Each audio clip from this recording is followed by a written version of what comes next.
Fox Sports welcomes you to the following presentation of the National Football League.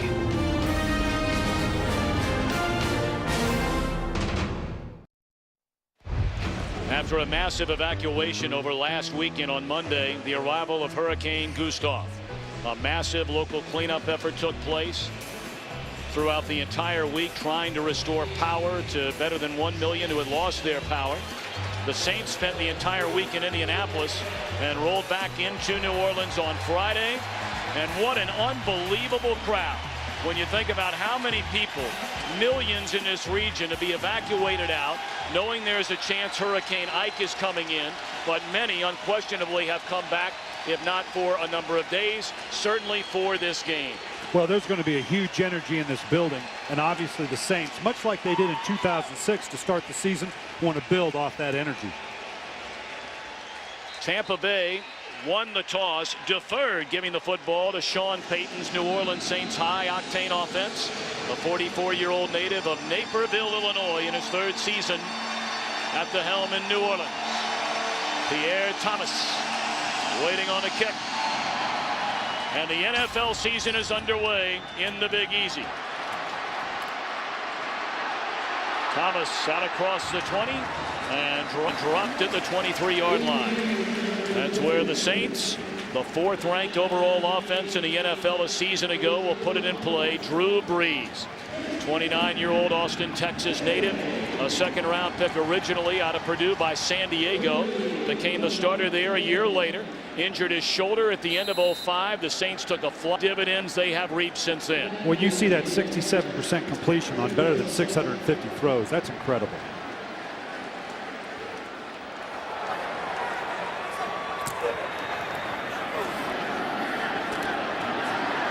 Handoff to Pierre Thomas. And he picks up maybe 3.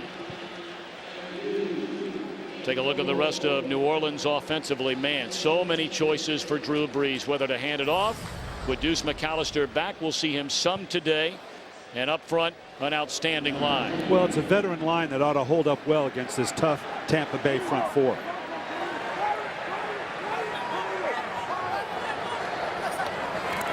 Brees, his first throw under pressure. Lays it off for Reggie Bush. And that's a first down to the 43-yard line. You know, with Reggie Bush, a lot of people are questioning whether it was a good pick or not. You know, when you look at the benchmark of being a 300, 350 carry year, he's never going to measure up to that. But when you look at both the receptions and the runs that he combines, that's a great combination. This is a good pick and a dynamic player. Bush rededicating himself, if you will, a further commitment, staying here in New Orleans during the offseason rather than returning to his home in Southern California. After a 16-yard reception, he'll get it on the ground and picks up close to 9.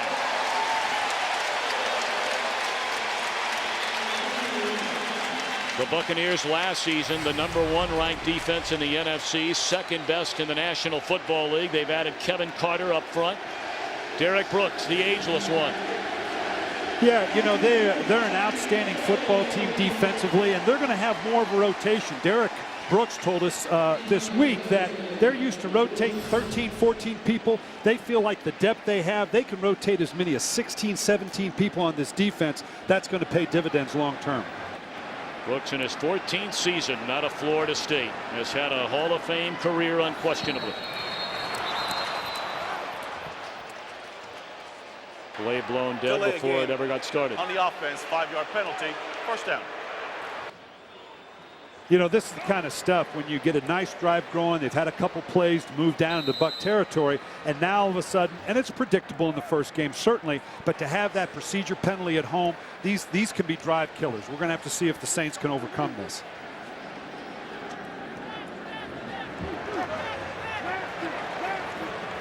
Penalty will back them up 5. So first and 15 from midfield. Thomas brings it back close to the original line of scrimmage.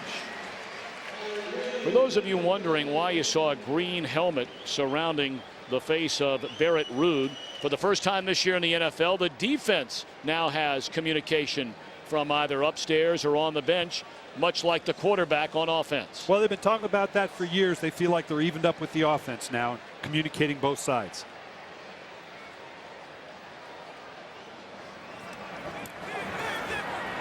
Second down, Breeze to Bush. Short of a first down. It brings up 3rd and 3 for the Saints.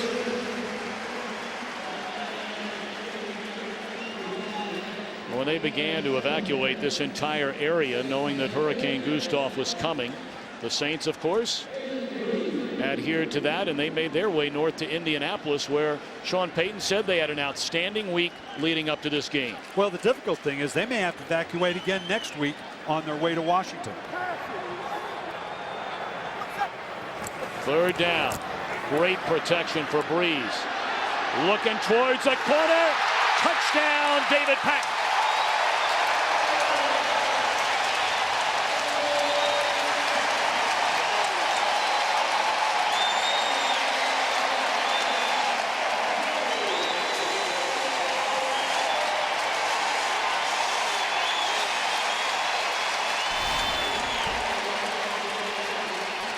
Well, you can see here they stacked the receivers on one another, and they got the rookie in behind Talib. Didn't get enough depth. You got to be as deep as the deepest, and you get David Patton in behind it. That's probably a rookie mistake.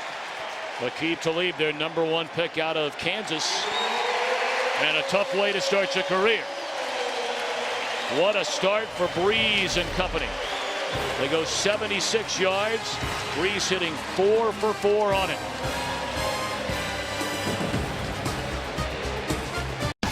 Today's game on Fox is sponsored by Southwest Airlines. Low fares, no hidden fees.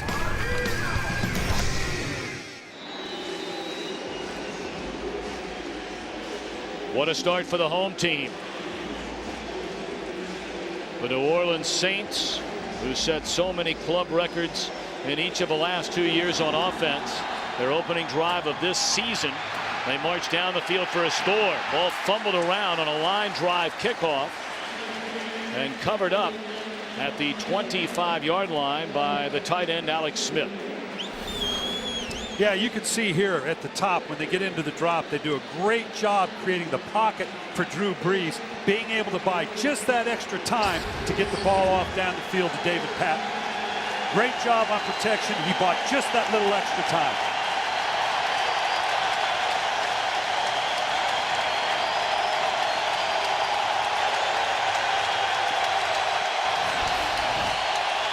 Buccaneers get the football on first down, and they hand it to Ernest Graham.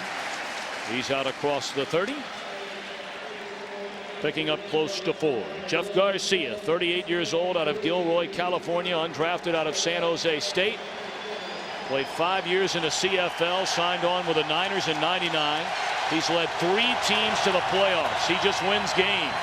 And here's where he's dangerous, rolling out, and just throws it away. And a late flag comes in from the near sideline.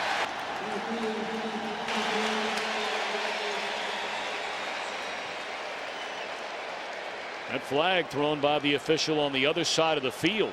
Probably indicates holding on the backside when you scramble away that backside protection. Ineligible downfield. Number 65 on the offense. 5-yard penalty. 2nd down. Like I said, it's always an ineligible guy downfield. Anytime you break the pocket, though, you run the risk of someone being downfield.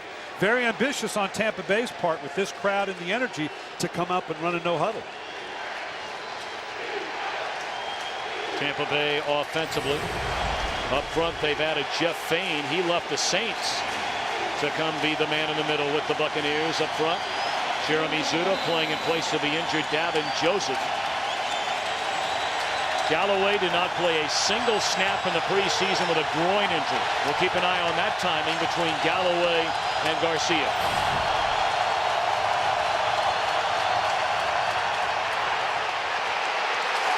Garcia dropped by Charles Grant.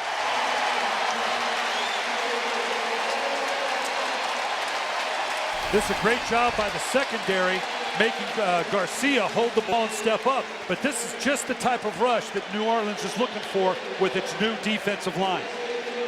Well, the Saints were so woeful defensively a season ago. They have the #1 pick Cedric Ellis, Jonathan Vilma in the linebacking core, and a number of changes in the secondary, hoping to be better. Reggie Bush has it sail over his head. And an unbelievable punt inside the 10, delivered by Josh Bidwell, a 60-yarder. Saints are rolling early. Today's game on Fox is sponsored by Bud Light Lime, the superior drinkability of Bud Light with a splash of a 100% natural lime flavor. One of the big stories in the NFL during the offseason, Jeremy Shockey, after 6 sensational years with the New York Giants, coming to New Orleans. Well, he's going to be a hell of a weapon for him. It's just a matter of how much time they have not been able to spend together, Drew Brees and Jeremy Shockey.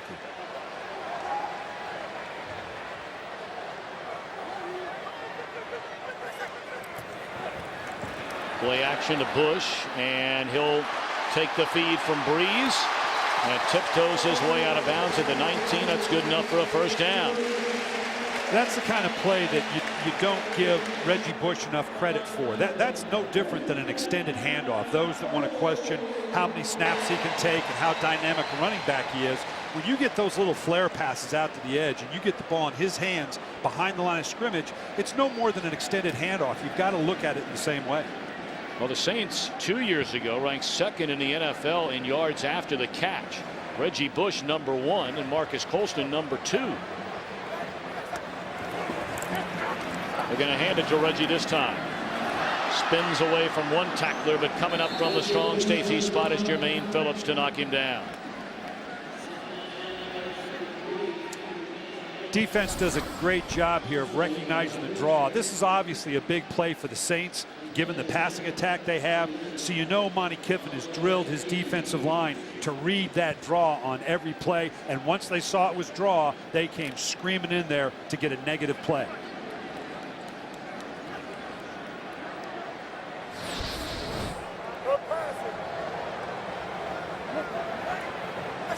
Colston in motion and Brees to throw it. Finds Thomas, who cuts across the 25. Flag comes in as he's still on his feet, dragged down by Rondé Barber at the 35, but this may come back. It is holding against New Orleans. Yeah, this is too bad. This is coming back. Holding, number 73, offense, 10-yard penalty, 2nd down. Second and long, you know a screen's coming. Everybody's yelling it, but those defensive linemen on a 2nd and long can't wait to get up the field and try to get themselves a sack. Just don't quite react to it as well. Kind of hard to see where that hold came in, but I'm sure it happened. Well, you had a disagreement from time to time during your coaching days with the Zebras, if you will. And a lighter wallet to prove it.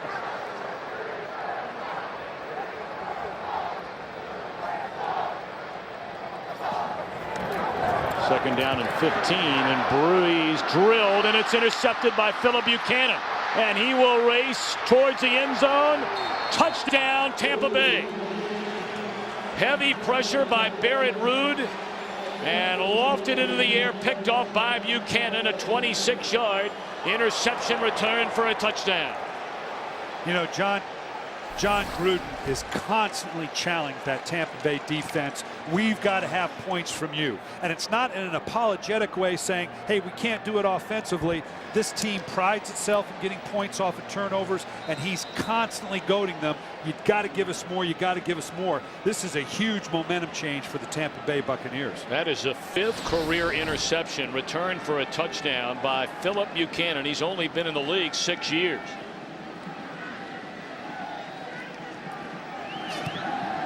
Point after is good by Matt Bryant. So the Buccaneers, known for their defense, make a play on New Orleans' 2nd drive to tie it up.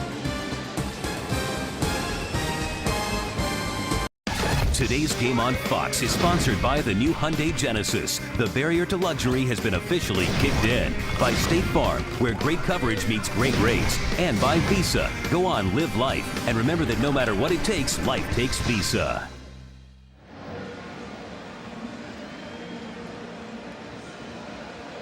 Philip Buchanan picking off Drew Brees and racing 26 yards for a game-tying score.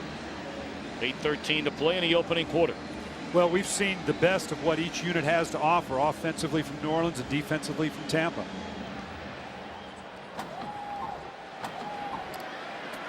Pierre Thomas from the 1. Good blocking ahead of him and an excellent return to the 31, but a flag comes in.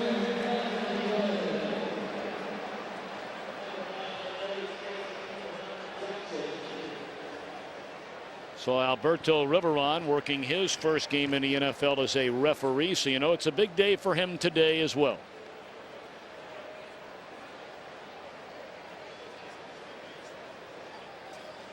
Yeah, John. There are 2 fouls on the play, both on the receiving team. Holding, number 50, that penalty is declined. Illegal block in the back, number 39, that foul will be enforced half the distance to the goal line. First down. Timeout. So they'll back up the Saints on offense, and we'll back out. Tied at 7 in the opening quarter. Great setup by Monty Kiffin, pinching the tackle inside and bringing Rudd and Cato June on a weak side dog, putting great pressure on Drew Brees.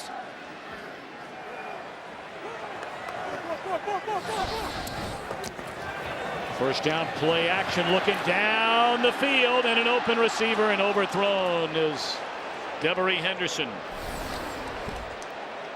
Right, you can see this action now. Rudd comes inside, hits Drew Brees just as the ball's in the air. Great turnover.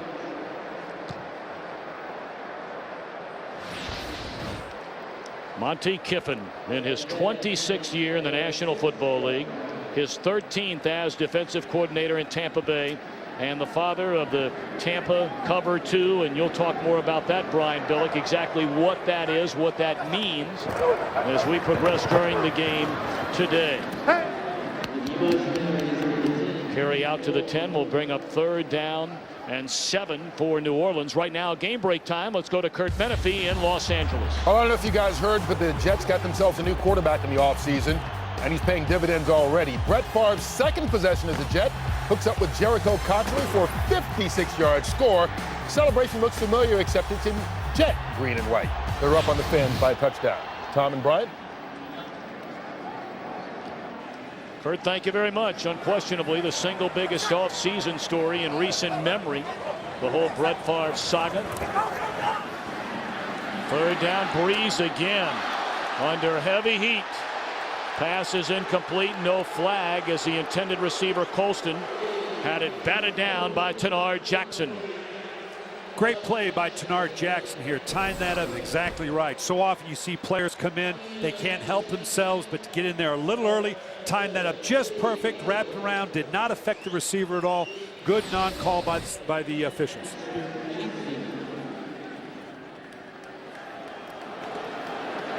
Steve Weatherford puts a foot on it.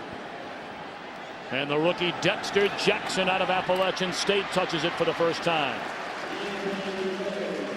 Great field position for the Buccaneers. They'll start this drive at their own 47. The Buccaneer D standing tall after the opening possession.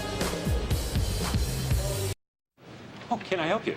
Yeah, my wife thinks we need a new roof, but I agree 100%. I mean, a new roof it is. Huh? Huh? House is done. But the fence? From roofing to siding to fencing, Lowe's offers professional installation in over 40 categories, and every job is guaranteed. We are finally moving to the backyard.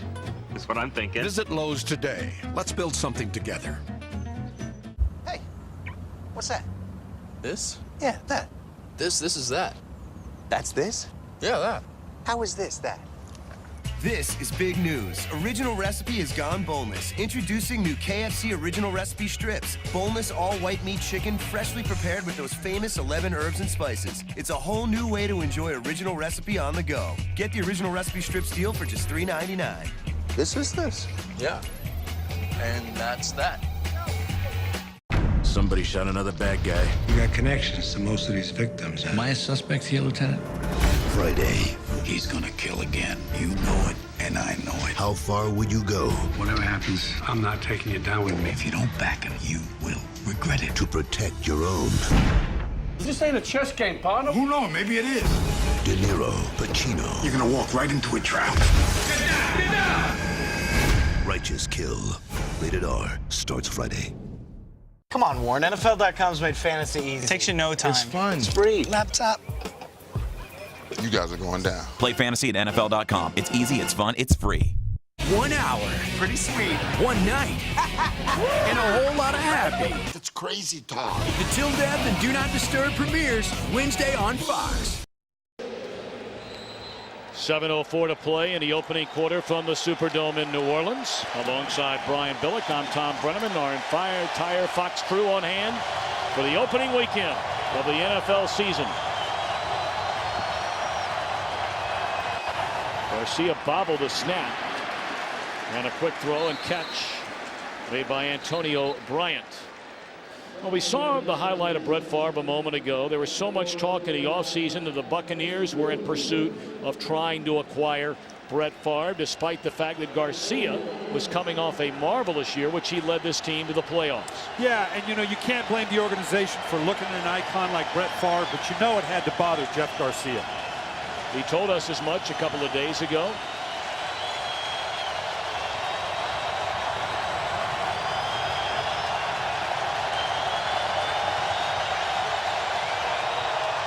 Out of the shotgun, Garcia steps up, delivers a strike, and officially welcome back Warrick Dunn.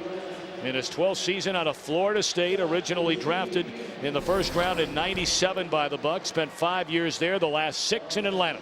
Well, Jeff Garcia checked specifically to this, and the way he went to him so quickly, you know this was his primary target. He wanted to get the ball out of his hand quickly. Saw something in the New Orleans defense to indicate that he could get that done. A gain of 11 for the Saints' 38-yard line. They'll stay on the ground with Dunn, and he is smothered at the line of scrimmage. You know, we talked about the relationship between Gruden and Garcia, and that's got to be a special relationship between the head coach and the quarterback. And it's tough when, as the head coach, you've got to look at someone like a Brett Favre and decide, you know, should we add him to the organization? It doesn't mean you don't like the guy you have. He and Jeff, I'm sure, have a good relationship. But in talking to Jeff, you could tell it did bother them.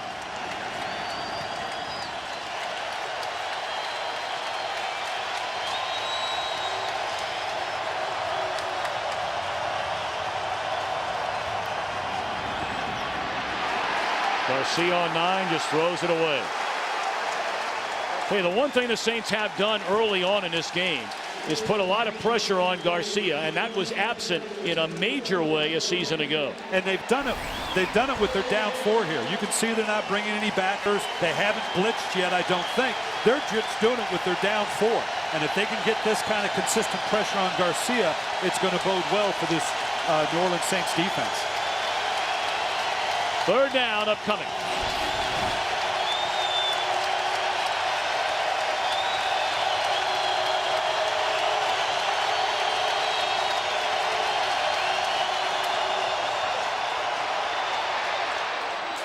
Thrown behind the intended receiver, Joey Galloway. You know, we talked earlier about how Joey Galloway missed virtually the entire preseason. And we've got a player down here. I believe that is Antoine Lake. If that's 96, it is. Or is that the number 1 pick, Cedric Ellis? It's hard to see whether it's 96 or 98. It is Lake.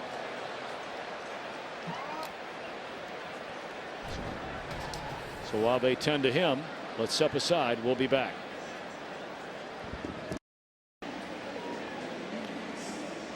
Six-year defensive tackle out of West Virginia, Antoine Lake, was able to walk off the field with some help.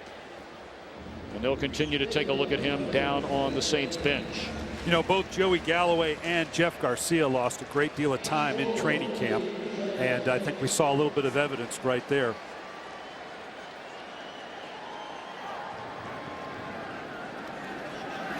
Josh Bidwell And a fair catch is made by Lance Moore at the 14. And again, very poor field position for the Saints on offense. You can hear Garcia steps up in the pocket and is just a little bit behind Galloway. This is a function of not being together all summer and it being just a little bit behind him. John Gruden called Galloway the white tiger. Quick, dangerous, and elusive. The elusive part being he wasn't in training camp all summer and didn't take a single snap. So that little bit of timing there, I think you can attribute to the fact that neither one of them took an entire training camp together and missed a great deal of preseason. Galloway, I don't think, took a single snap.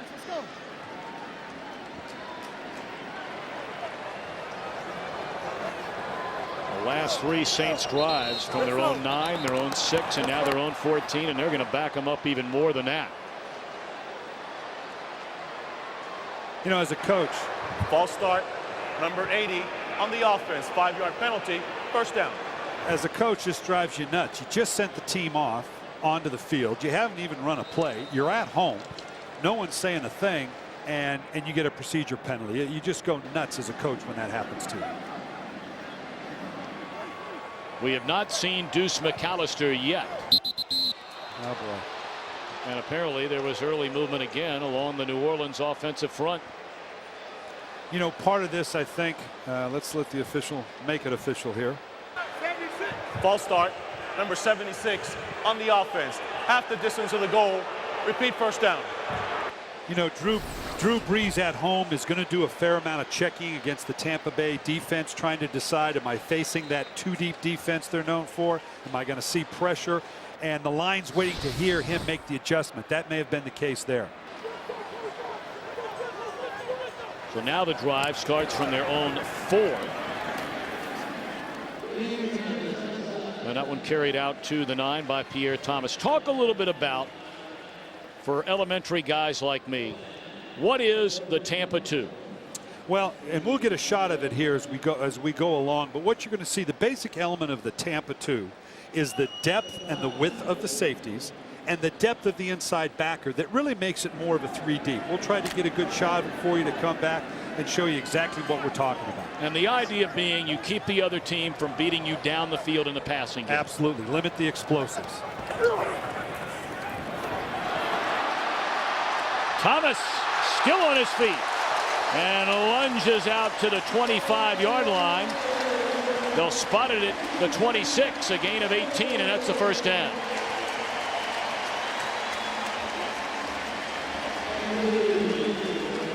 There again now, that D&D, likely the Tampa Bay defense was in that Tampa 2 that you just talked about, Tom.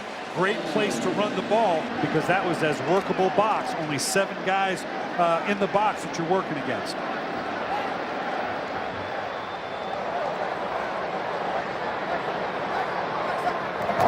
They're packing that box on first down and thus nowhere to run. And this is the part of the Tampa 2 people have to understand. Yes, they love to play the Tampa 2 we just talked about. But a big part of it is them coming down and building the proverbial 8-man box. If we can get a shot of that, you can look at the defense we're talking about. That was an obvious one. They brought the safety down. They brought Jermaine Phillips down right on the line of scrimmage. And it was a very definitive box. We'll get a chance to show you this in a little bit to show you that 8-man front.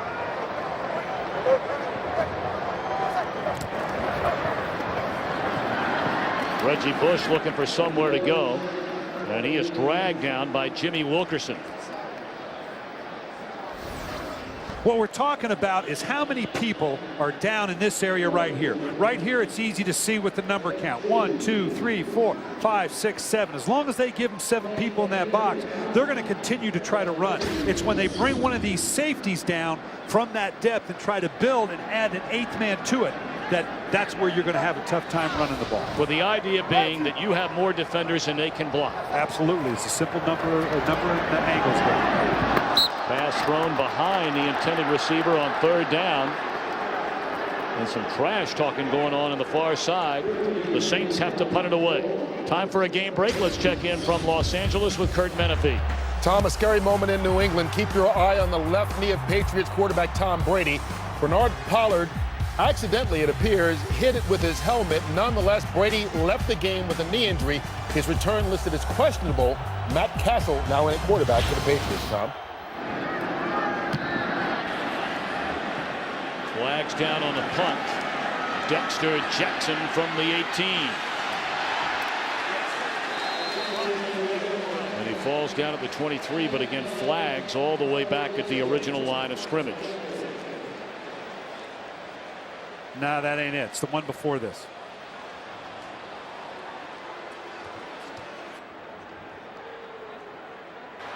Illegal formation, number 51 on the kicking team. 5-yard penalty, 4th down.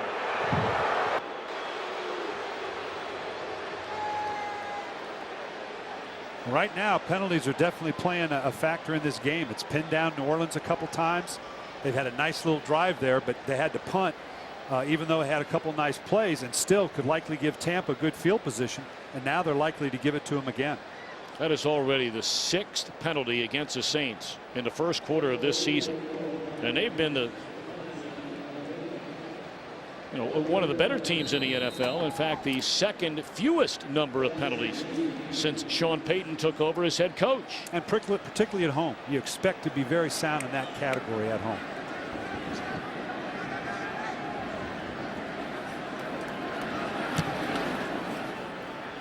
Weatherford. And again, it's Jackson from the 32.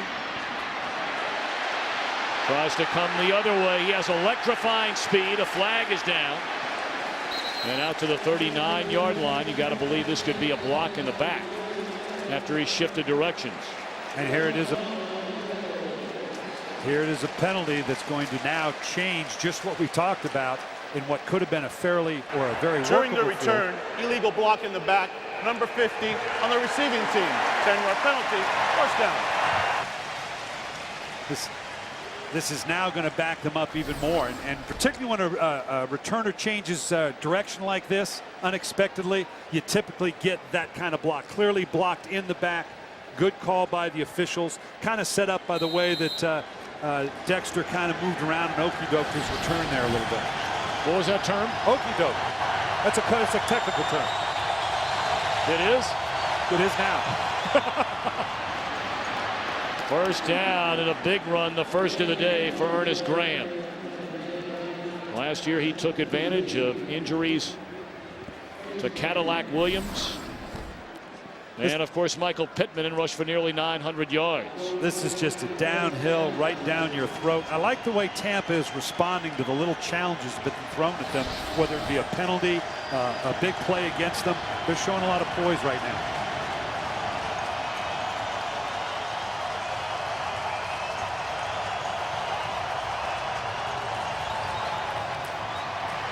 Garcia's had 0 time to throw today.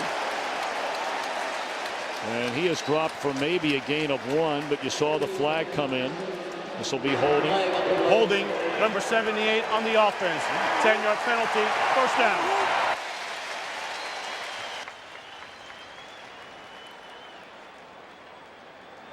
You know, typically when a quarterback steps up and takes off like that, and all of a sudden you find is leading you, it's kind of hard not to want to reach out and grab them. I'm not trying to make an excuse for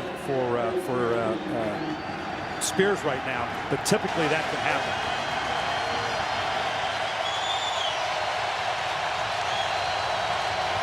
First and 20. They'll hand it off to Graham, and he's out to the 34-yard line. This is quite an opening weekend. These two teams getting together 2 years ago. The Saints, of course, won the NFC South. Lost their first 4 games last year. They won 7 of the next 10 to get to 500 before losing the final 2, and failed to make the playoffs after getting to the NFC Championship the year before. The Buccaneers last year won their 3rd division title in the last 6 years under John Gruden. And most people feel like they're the best 2 teams in the division this year. Garcia down again. Charles Grant has been all over Jeff Garcia. Well, Ed Orgeron, the new defensive line coach. Oh, we got a flag.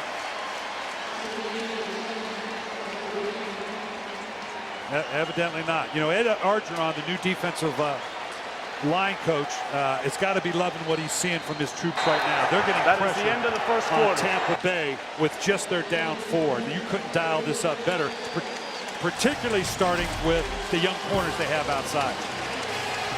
1 quarter in the books. The Bucs and the Saints even at 7. You're watching the NFL on Fox.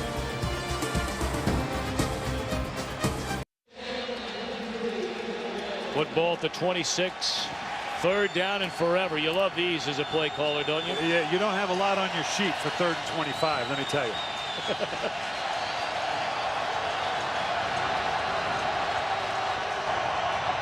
They're going to hand it off. And Ernest Graham brings it out to the 35, so the Buccaneers will punt it away. Stop made by Jonathan Vilma. Came over from the Jets after, of course, spending his first 4 seasons there. Gary Gibbs has got to be very pleased with what he's seeing out of the Saints defense right now. They've addressed some of the issues, pass rush, getting a team off on 3rd down, not giving up a big play. He's got to be very pleased with his defensive group. Gary Gibbs in his 3rd year as defensive coordinator. Reggie Bush swarmed by the punt coverage team of the Buccaneers. New Orleans back on the field offensively, trying to do something, anything, since their first drive against this Bucs defense. Today's game on Fox is sponsored by Facebreaker from EA Sports Freestyle. Rated T for teen, in stores now. By Miller Lite. When it's game time, reach for the original Miller Lite. Great taste, less filling. By FedEx, your ultimate NFL air and ground player. And by Ford. Drive one.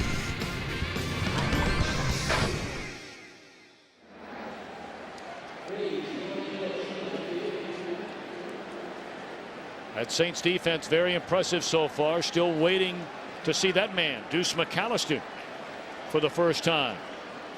Coming all the way back from a pair of knee injuries, one of his torn ACL. Reggie Bush the carry and loses a yard.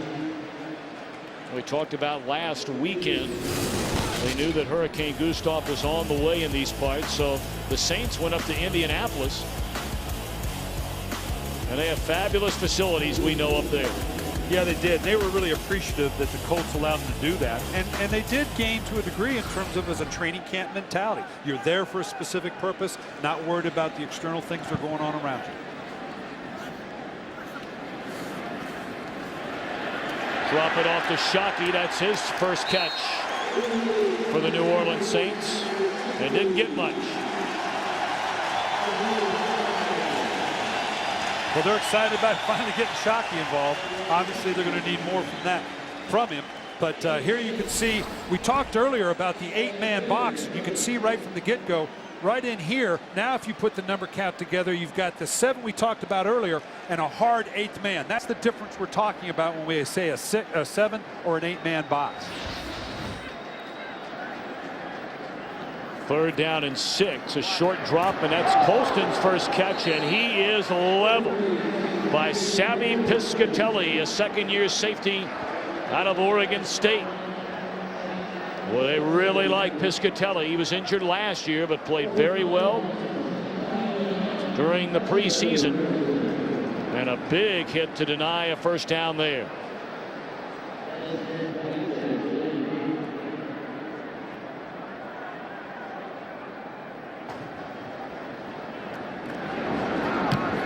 Rutherford punting again to Dexter Jackson from the 22-yard line. Jackson, who won the job away from Michael Spurlock, brings it out to the 30 and 8-yard return.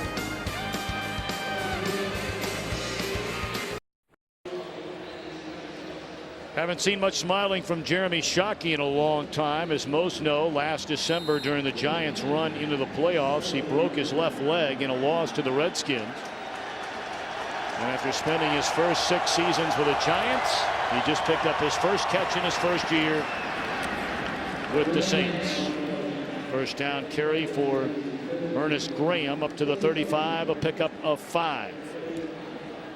You know, Ernest Graham was a real workhorse for him last year when they lost Cadillac Williams, and really made a place for himself on this team. Tough, hard-nosed runner. Now that they've got Warwick Dunn back, they give you a nice changeup in their 1-2 punch at running back. See the 10 rushing touchdowns for Graham. In fact, he scored a rushing touchdown in 6 straight games. They'll get it again. Nope, they play fake to him. That's the tight end, Alex Smith.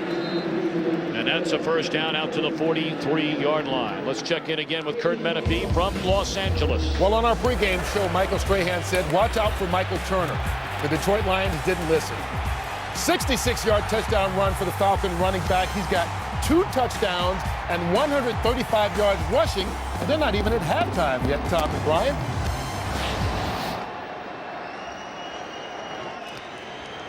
For more information on that game, our game, on any game, there's only one place to visit: foxsports.com/gametracks or NFL.com. Well, the play clock winding down to 5. A timeout is called. Mr. Gruden looks none too happy about it.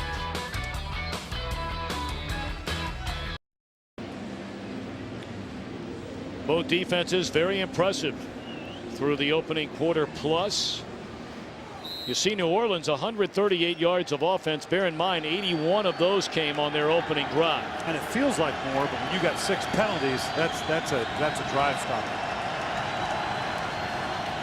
First down give to Ernest Graham. Runs through one tackler and spins his way out close to midfield. A big collision with Roman Harper. You know, New Orleans made a point that they felt like this was the one thing they had to do: stop the run. They know they can't give up big plays, next to last in the league last year in giving up explosives, but they knew that Tampa Bay was going to try to run the ball right at them, and so far Tampa really hasn't consistently done that.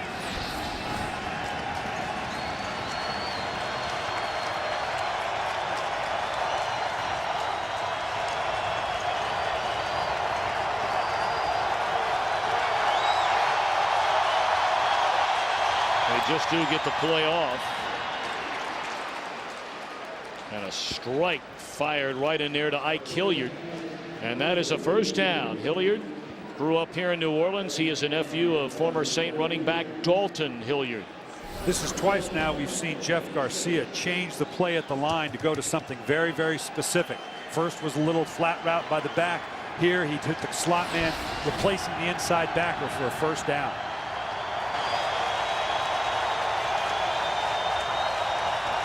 First solid drive of the game offensively for the Bucs. They change it up, bring Dunn back in, and he picks up maybe a yard. And now some pushing and shoving and flags flying. Tracy Porter, the rookie out of Indiana, in the middle of all that. He's starting his first NFL game today when Mike McKenzie was declared inactive. McKenzie coming all the way back from that torn right ACL the second to last week of last season. And you got 2 young players starting for you now. That's quite a tall order. After the play was over, personal foul, unnecessary roughness, number 65, 15-yard penalty. That's Jeremy Trueblood, the right tackle. Boy, John Gruden's gonna go nuts on this. You got a little bit of rhythm. You've run the ball a couple times and start to set that tempo that they love to do with the running game. You got New Orleans on their heels a little bit with that running game, and now all of a sudden a bonehead move by Trueblood, and now you're backed up and you got a long second and a ton of yards. Yeah, you had this drive alive at the New Orleans 46. Now you're backed up all the way to your own 40, and the crowd's back into it.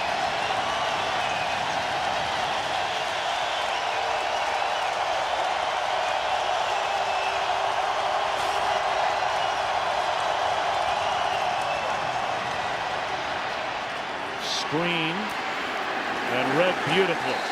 Jonathan Vilma takes down DJ Askew. First time he's touched the football today. 3rd and long upcoming. Yeah, you're going to see Case Vaharn come down here into the box. They're also capable of building this 8-man box we keep talking about, because Gary Gibbs knows that they've got to stop the run. And in this D&D, you could expect a draw or the screen that you saw.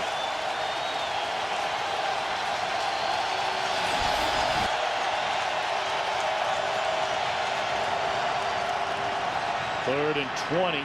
Galloway, his first catch, and he shoved out of bounds at the 45. So a huge penalty indeed stalls what was a pretty solid drive, by far the best today from the Buccaneers. Yeah, they had to work like the Dickens just to get to their original point. Gary Gibbs is doing a great job today. He's getting pressure by his defensive line. He's been stuffing the run. He's been mixing it up between the zones they're used to playing and bringing Case Fajarn, the safety, down into the box. Defensively, New Orleans has to feel very good about what they're doing.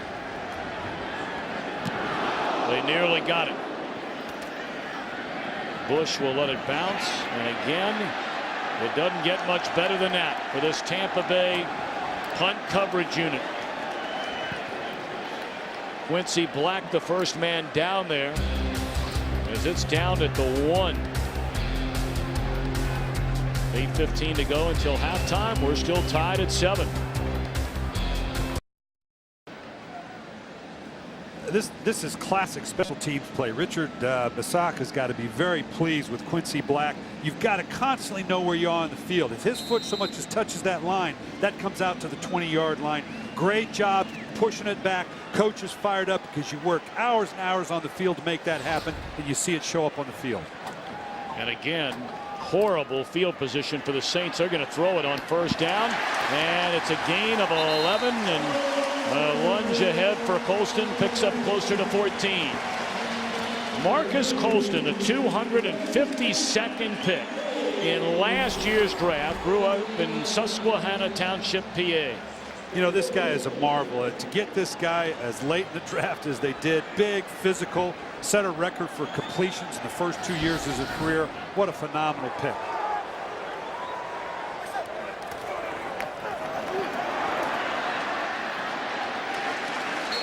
Strong running by Pierre Thomas out across the 20 to the 21. You know, you talk about Colston, and then there are people that say Reggie Bush, sophomore slump. Well, the most receptions in the first 2 seasons in the history of the NFL. Now you can say it's a byproduct of throwing the ball a lot. That would be true. But the bottom line is Colston and Bush are 1-2 all time. In the same 2 years. That's what blew me away. The fact that that could happen in the same 2 years is incredible. Lots of breathing room. And Thomas again will bring it out for a couple of tough yards. And let's check in once again from Los Angeles with Kurt. Well, the Jets lost their kicker, Mike Nugent, with an injury. But when you've got Brett Favre, weird things happen. They have to go for it on 4th down because they don't have a kicker. What does Favre do? Survives, keeps it alive, and finds Chancey Stuckey for a 22-yard score. The Jets missed the 2-point conversion that they had to go for and lead it 13-7. Tom and Brian?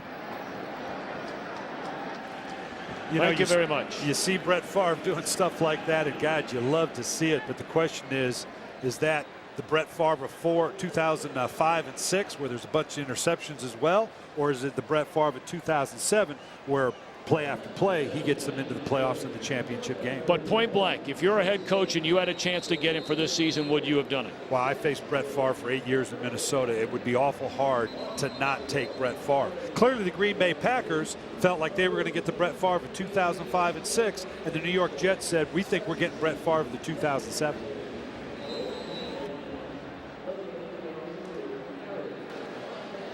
You know, and this had to affect Jeff Garcia as much as you don't want it to.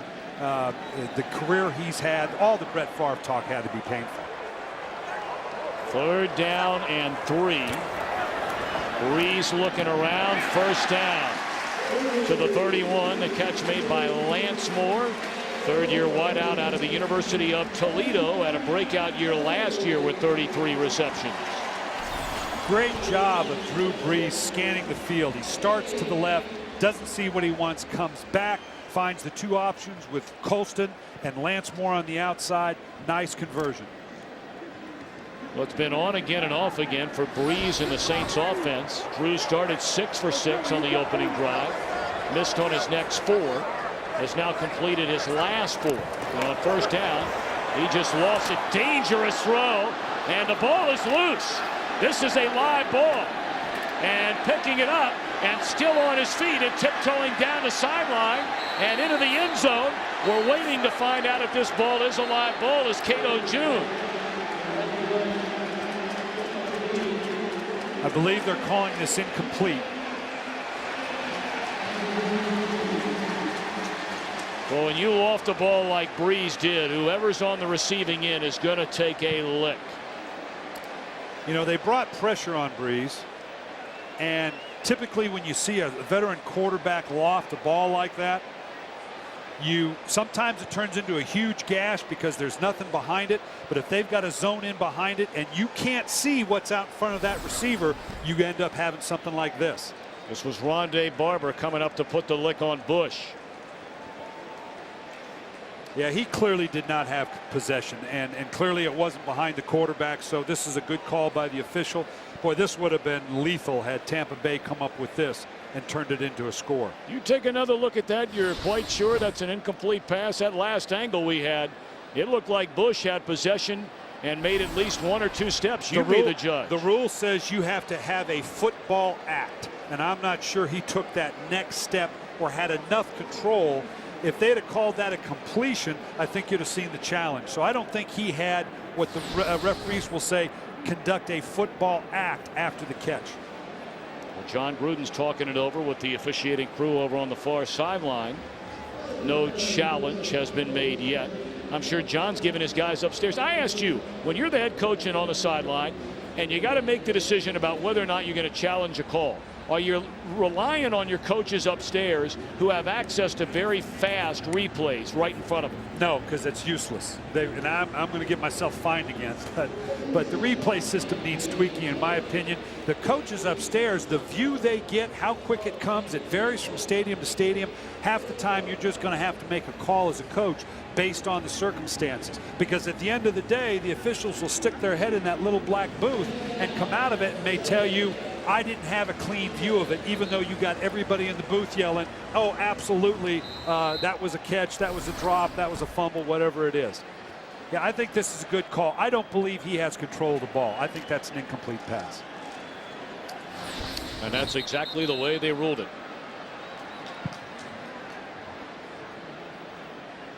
Well, Rondé Barber, who they were tending to after the hit he put on with Reggie Bush, tried to stay in the game and now has to go off the field.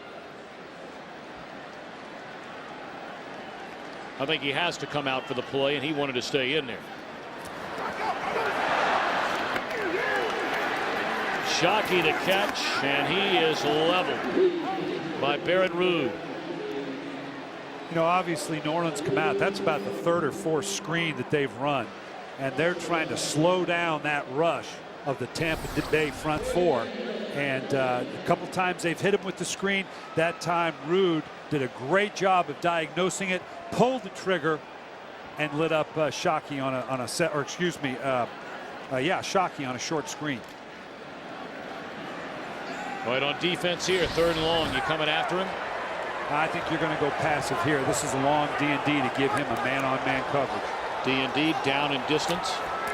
And Breeze steps up, excellent protection down the middle, and what a play. Batting it down just as the ball arrived, made by Tenard Jackson.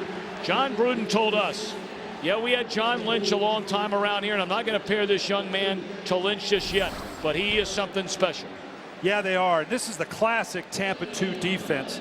Here on the screen, as you can see them into their drops, the safeties are going to get depth. The middle linebacker is going to go to the middle. Very difficult to complete a ball down the field against that Tampa 2 defense. So the Bucs make a stop on defense again. Dexter Jackson laid down there by Joan Dunbar, just activated off the practice squad before the game today. Actually signed him from the squad yesterday, and he delivers big time. Yeah, Dexter Jackson's going to learn when to call fair catch and when not to. You're not going to last real long in this league. You leave yourself susceptible to those kind of hits.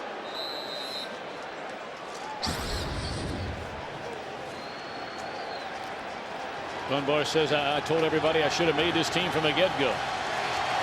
Rookie out of Boston College. 7-7 game. 3:14 to play until halftime. Graham the catch out to the 39, a gain of 4. Tampa Bay's got to do something to sustain drives now. First, they got to stay out of penalties. That's obvious. They've got a nice mix going now. They've thrown the ball intermediate. They've run the ball. They really haven't taken a shot deep. He's looked a couple times. It's not been there. So far, New Orleans has done a great job of not giving up what was their bugaboo last year, giving up that big vertical play down the field. Well, that Garcia's barely had enough time to dump it off to guys out of the backfield. This rush has surprised, I think, everybody.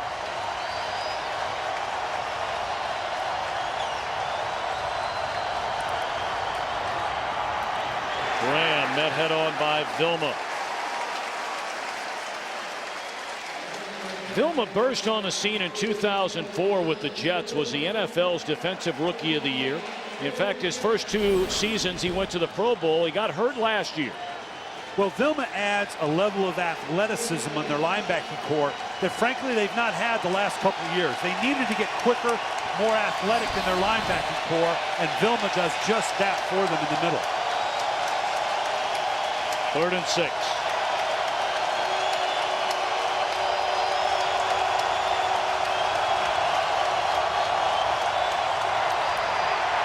Garcia looking around.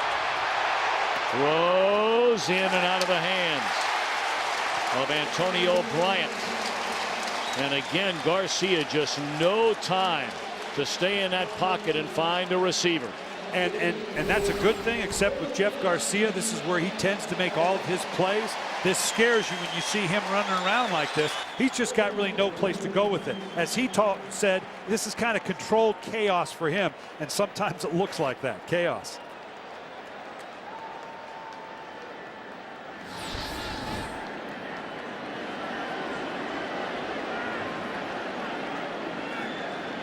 Of course, this is game 1 of our Fox NFL Sunday doubleheader.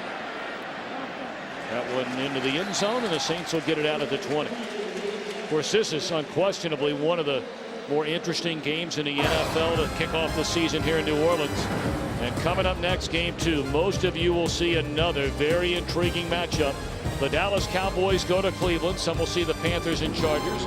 Others the Cardinals and 49ers. You had to take teams into Cleveland. That's not an easy place to go win. Well, the Cowboys may be the most talented team in the NFC, but they're going to have to go in and face that dog pound. And if you haven't done that a lot, it's a different experience. Plus, Cleveland's kind of the vote pick for a lot of people. This is going to be a good test for that Cleveland defense to see that talented Dallas offense. Are you buying that Cleveland's a bona fide Super Bowl contender? I'm going to wait and see. Catch made by Moore, close to a first down. Meanwhile, for the Dallas Cowboys, coach, your impression of them? I mean, they won 13 games last season, lost only 3 times. Well, for Dallas, it's all about what do they do in the playoffs. Here, it's great protection for Drew Brees. Again, I'm not sure that Tampa's not going to have to do a little bit more with their pressure package. They've brought the backers a couple times and gotten home. Their 4-man front's not getting there. Across the 30 to the 32-yard line is Reggie Bush, and that's good enough for a first down. You know, Reggie Bush is, again, one of those guys. There's a lot of debate now. Should they have taken Mario Williams? If you remember, the debate was on the other side. Highly criticized Houston was for taking Mario Williams. I think Reggie Bush is still going to be a big impact player, but he's got to work in tandem with another back. Bush has been the primary back here today, and he was tripped up. And again, it is Tenard Jackson. Jackson is all over the field. As John Gruden told us during the week, he suspected he might be. Well, Tenard Jackson and Jermaine Phillips are that 2 young secondary guys, safeties that we talked about, maybe one of the best in the National Football League. We've reached a 2-minute warning. Today's game on Fox is sponsored by Burger King. Have it your way.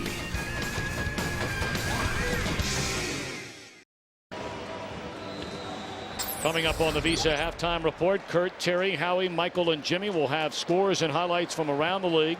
And the Fox Sports Ticker will keep you updated with up-to-the-second statistics. This opening weekend around the NFL, 3rd down, Breeze. The catch is made by Shockey, and he's wrapped up 2 yards shy of the first down. They've shifted into their no-huddle mode. They're going to try to convert this on third down, and very much thinking they have lots of time to get a touchdown here. Saints have 2 timeouts remaining. They're coming after Breeze. And good coverage by Jackson on Colston. See, now that's the tough thing. You could make the case you huddle up, you get the third down, then kick into the 2-minute mode. By going into no huddle, you stop the clock with an incompletion. You've now given Tampa Bay, unless they really get pinned with the punt, a chance to now kick in with 1:36 left to get into their 2-minute mode with a very dangerous quarterback like Jeff Garcia.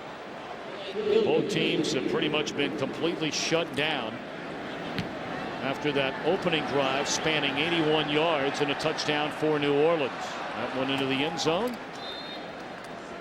So the Saints, with 1:01 to play until halftime, will start this drive from their own 20. Well, Brian Billick, when's the last time you started a football season where you won a coach at any level? Oh, gosh. It's been 38 years since I've not been on a sideline during the season. Well, you got a half under your belt. Are you missing it? Well, you know what? We don't want you to miss it. I got a heck of a view. I got TV monitors in front of me. I got people bringing me something to drink. This life's pretty good. I kind of like this. Well, we're thrilled to have you with us. I am thrilled and to be here. looking forward to Thank a great season. Appreciate you taking care of the rookie here. Please. I'm just going to ride your coattails for a while, if you don't mind.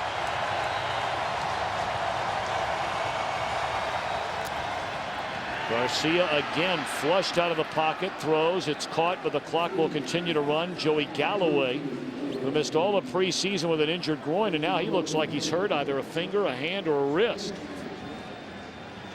This is where Garcia's lethal. His ability to move around the pocket. Coming away with 3 points here would be huge for Tampa Bay.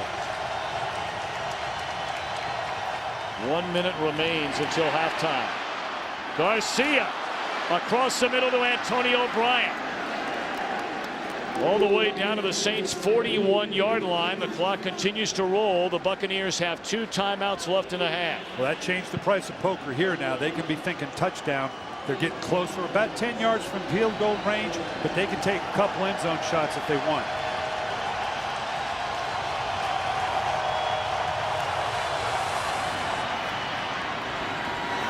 Catch made by Hilliard down to the 32-yard line, and they will call a timeout. They have 1 more left. 29 seconds remain in the second quarter. You're right on the edge of that field goal position now. So obviously they'd like to get it in as close as they can, but with 29 seconds left and obviously 1 timeout left, you can get a first down here, maybe kill the clock, or and hold that timeout for when you really need it for the field goal. You could take an end zone shot here, and then it's a second and short, therefore a very comfortable third down. So you got a lot on your play sheet right now, sitting here on a 2nd 3 or so, a 2nd 2, given that you, at worst, you should end up with a 3rd 2. What would you do right here? Let me see what works, and I'll tell you what I would have called. That's one of the nice things about being in the booth. We'll call it 2nd and 2 officially.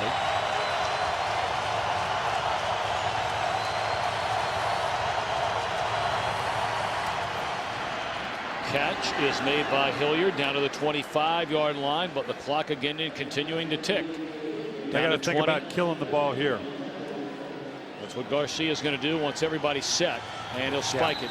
See, now with 14 seconds, you got a timeout in your back pocket. It's 2nd down. You can do whatever you want with this ball. You got to be smart with it. You've got just the guy to do that in Jeff Garcia.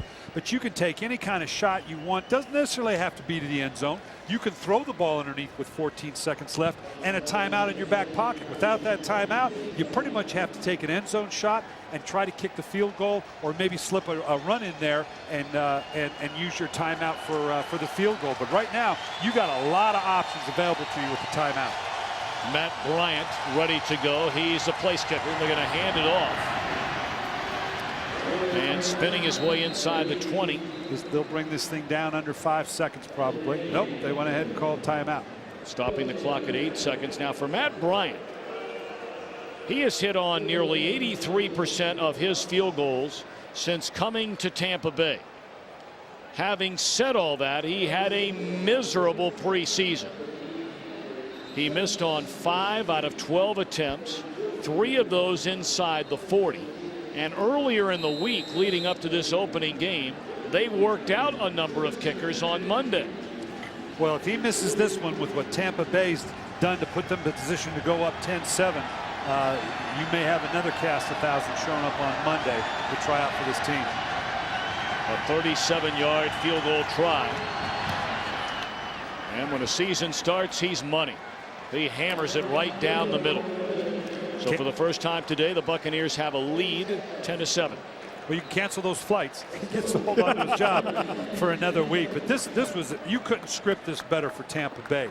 To stop New Orleans the way they did, get the ball back deep in their own territory, get the big play, be able to get yourself down into scoring position, all underneath 2 minutes. New Orleans had the ball at the 2-minute mark, and for Tampa Bay to now get that and drive that down, great defense, great implementation of the offense of Jeff Garcia, and you finish off with special teams. All three phases executed brilliantly in the last 2 minutes of a game, or of a half, excuse me.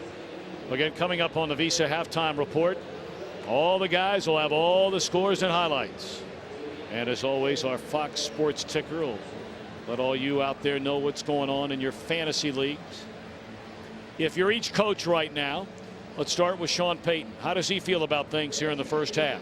Well, the biggest thing he's disappointed about is the penalties. He's seen some rhythm by the offense, and it seems like penalties just killed him. He's got to feel great about his defense, but this last sequence where Tampa went up, that's one that you got to kind of snap your guys into focus, because this game's in jeopardy.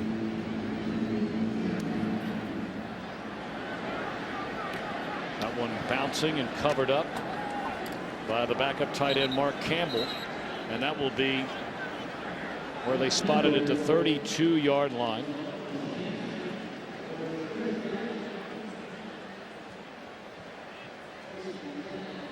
He's wondering how in the world that happened, and no clock ticked off. Well, the only thing I can imagine is that the players, when they recovered the ball, were in an indefensible position, and therefore they're saying the play was dead. I'm not sure that 3 seconds shouldn't have run off the clock. Evidently, they're going to have to take one more snap. And Drew Brees apparently will take a knee. So after the Saints went 81 yards on their opening drive, nothing thereafter against the Tampa Bay Buccaneers defense. 10 unanswered from the Bucs. The Visa halftime report coming up after these messages. Welcome back to the Superdome in New Orleans. 10-7 Tampa Bay in front of the Saints in this NFC South clash. Tom Brenneman alongside Brian Billick, and the sort of game in many ways we expected. Are you surprised how well the Saints have played defensively? Well, I don't know, surprise. They put a lot of assets into building that defense up, and we're seeing it. The most impressive thing is the rush they're getting with just their down four. They haven't had to bring linebackers. They haven't had to blitz a safety like we saw a little bit in the preseason. They're getting a solid rush with their down four linemen. They've got to be thrilled about that. Now, you talked about an X factor perhaps in this game, the play of Jeff Garcia. We talked about it earlier, Coach. You know, his numbers may not be great, but his team's winning. Well, and you saw it in that last drive. That was a vintage veteran quarterback drive. Not a lot of big plays down the field until we saw that 2-minute drive that got them in scoring position. In the opening half, Garcia hitting on 11 of 16 for 102 yards, was under heavy pressure. Yeah, New Orleans has got to be thrilled to death with the pressure they're putting on Garcia with just their down four linemen. Well, look at some of the numbers, and again, bear in mind, almost all of the Saints' offensive numbers were on their first drive spanning 81 yards. Almost all of the Buccaneers' offensive numbers occurred on that last drive, which led to them getting the field goal to take the lead. So the Buccaneers will take the football to begin on, and is short of the 20. Joining us as part of our broadcast. As far as those penalties in the first half for Coach Payton, he had no comment. Tom, Coach, back to you. Well, Eric, it's great to have you with us here. To hundreds of civilians in this area forced to leave their homes again during off. In fact, he and his family were over at the holding number 78 on the offense. 10-yard penalty. Just to finish that thought, actually, but Tom Benson just bought the local Fox affiliate on television here in the area, owns a TV station where Eric works, and that's where he set up shop. Well, if the boss owns it, you can pretty much sleep anywhere you want to, I guess. Another penalty, backing the team up. Boy, at some point, this is going to have a big impact on the game.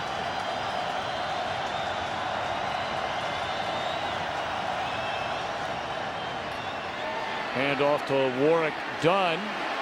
Cuts it back to the inside, and a pretty nice pickup for Dunn out to the 23-yard line.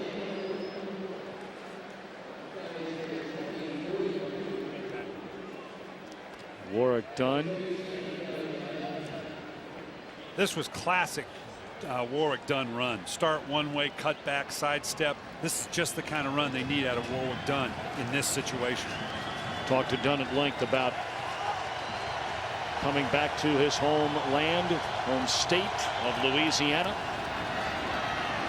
and all that his family and friends have been through in recent years. That ball dropped by Antonio Bryant, and a flag came in along the sideline. Pass interference, number 89 on the offense. 10-yard penalty, repeat second down. Looks like Anthony Bryant probably pushed off to get that last little bit of separation. This is a guy that they think they can get a lot out of.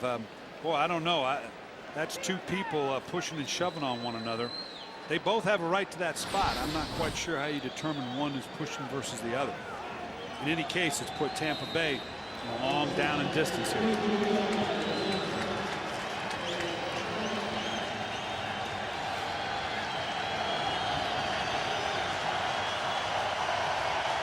Second down and 27 from their own 13.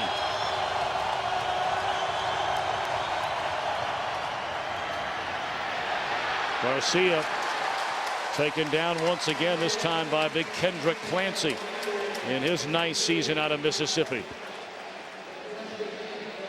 They get inside and outside pressure on this, and boy, I tell you what, Sean Payton and Gary Gibbs, the defensive coordinator, have got to love what they're seeing out of this down 4 group that they've got playing right now, because they are getting pressure.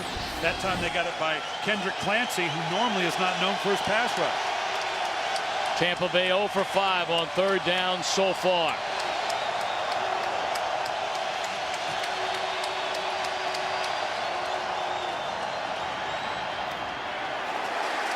Catch made by Galloway, but wrapping him up is Randall Gay. Came over as a free agent from New England, won a couple of Super Bowl titles there. Now this is where New Orleans, like Tampa did in the first half, they've got a good solid 3 and out. They should get pretty good field position here. This is where New Orleans has got to show they've got the maturity to take advantage of an emotional turn of events.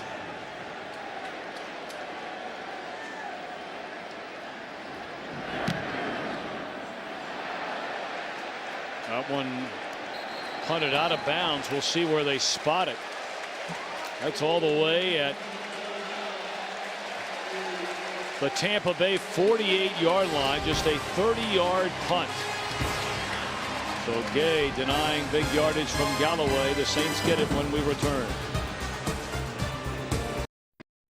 Today's game on Fox is sponsored by Southwest Airlines. Low fares, no hidden fees. By Windows. By DirecTV. Now get over 130 of your favorite channels in HD. And by Cadillac. Introducing the 2009 Cadillac Escalade Hybrid. You see on the uniforms, we've seen on the playing field the initials GU 63. Hall of Fame offensive tackle from the Oakland Raiders. Gene Upshaw, in his second career, the head of the NFL Players Union, and sadly passed away just recently. And certainly our thoughts and prayers are with his family and so many friends. You know, Gene Upshaw in a very difficult position. His loyalty to the league, the history of the league, obviously his obligation to the players. This league, how it works and functions, is going to have Gene Upshaw's fingerprints all over it for a long time to come.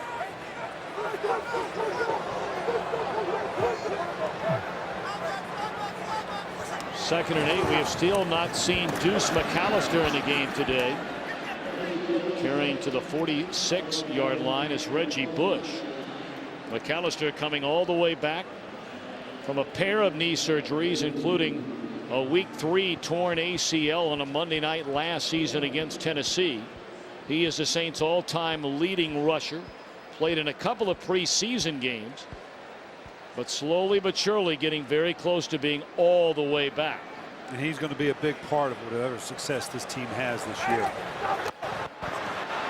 Rondé Barber wraps up Breeze, but he's able to connect close to a first down. Jeremy Shockey going at it back and forth with Jermaine Phillips. It is a first down. Great throw by Drew Brees under pressure. They bring the heat that got home and tackled them early in the first quarter. This is what Jeremy Shockey was brought in to do, make a clutch catch at a tough time. This is a big series for New Orleans. That was a big third down conversion.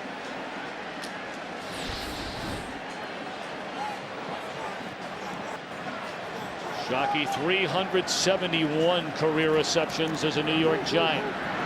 Breeze dumps it off to Bush, and Brooks had him wrapped up, and Bush escaped for a couple of extra yards.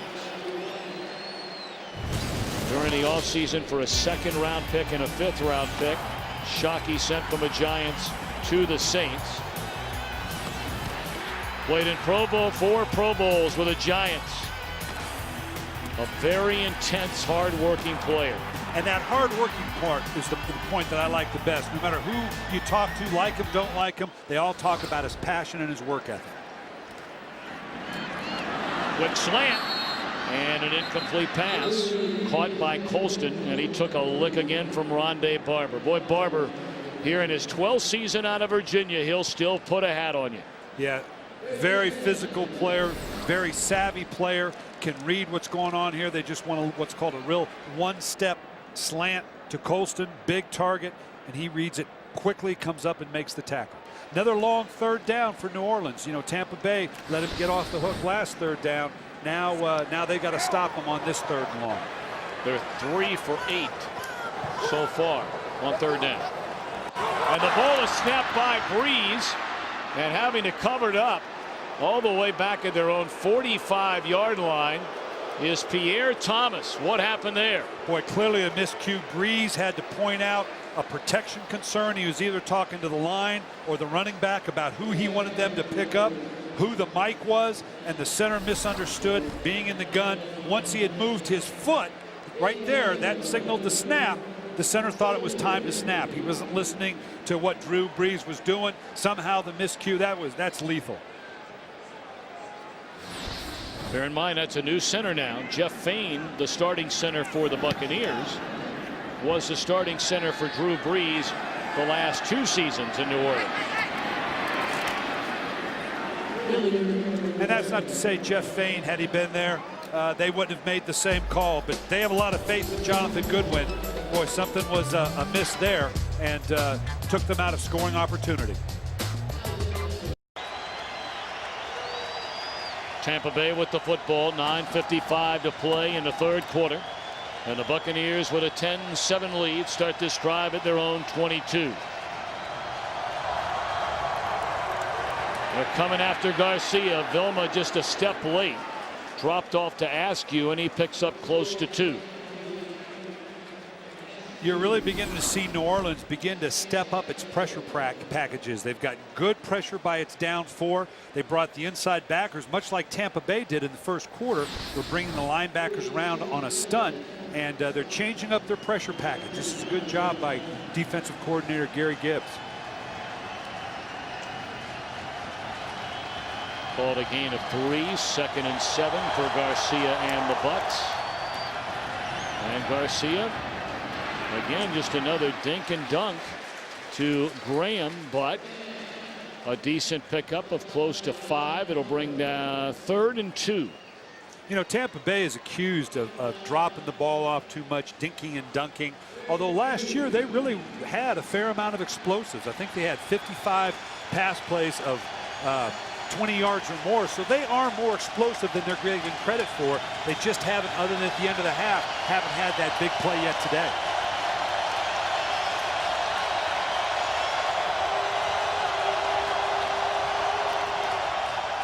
Better protection this time, and Garcia just missed an open receiver. Davis thrown a little bit behind him, perhaps a catchable ball. Alex Smith, I beg your pardon. Well, we've seen that twice now on third downs, and this could be a function of Jeff missing so much of the preseason where the balls just don't quite have that accuracy you need in that type of pass. That's twice now on third downs that the ball's been just a little bit behind.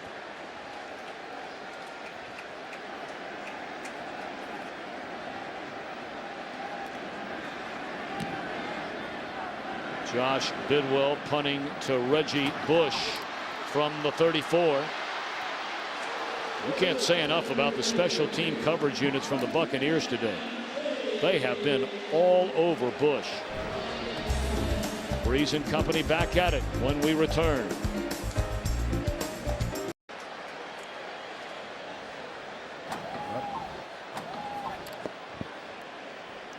.8:24 to play in the third quarter. And apparently we're going to punt it again. I'm not quite sure what that was. Obviously there was some type of penalty. Possibly the ball was snapped before the official was ready. I'm in the dark right now about what. Well, all of us are, because we were never told by the officials what the call was. So Bush this time, or I beg your pardon, it's Moore backed up to his 20. And Black down there to trip him up. He'll spot it at the 29-yard line. So this time we'll step out. First down New Orleans in a moment.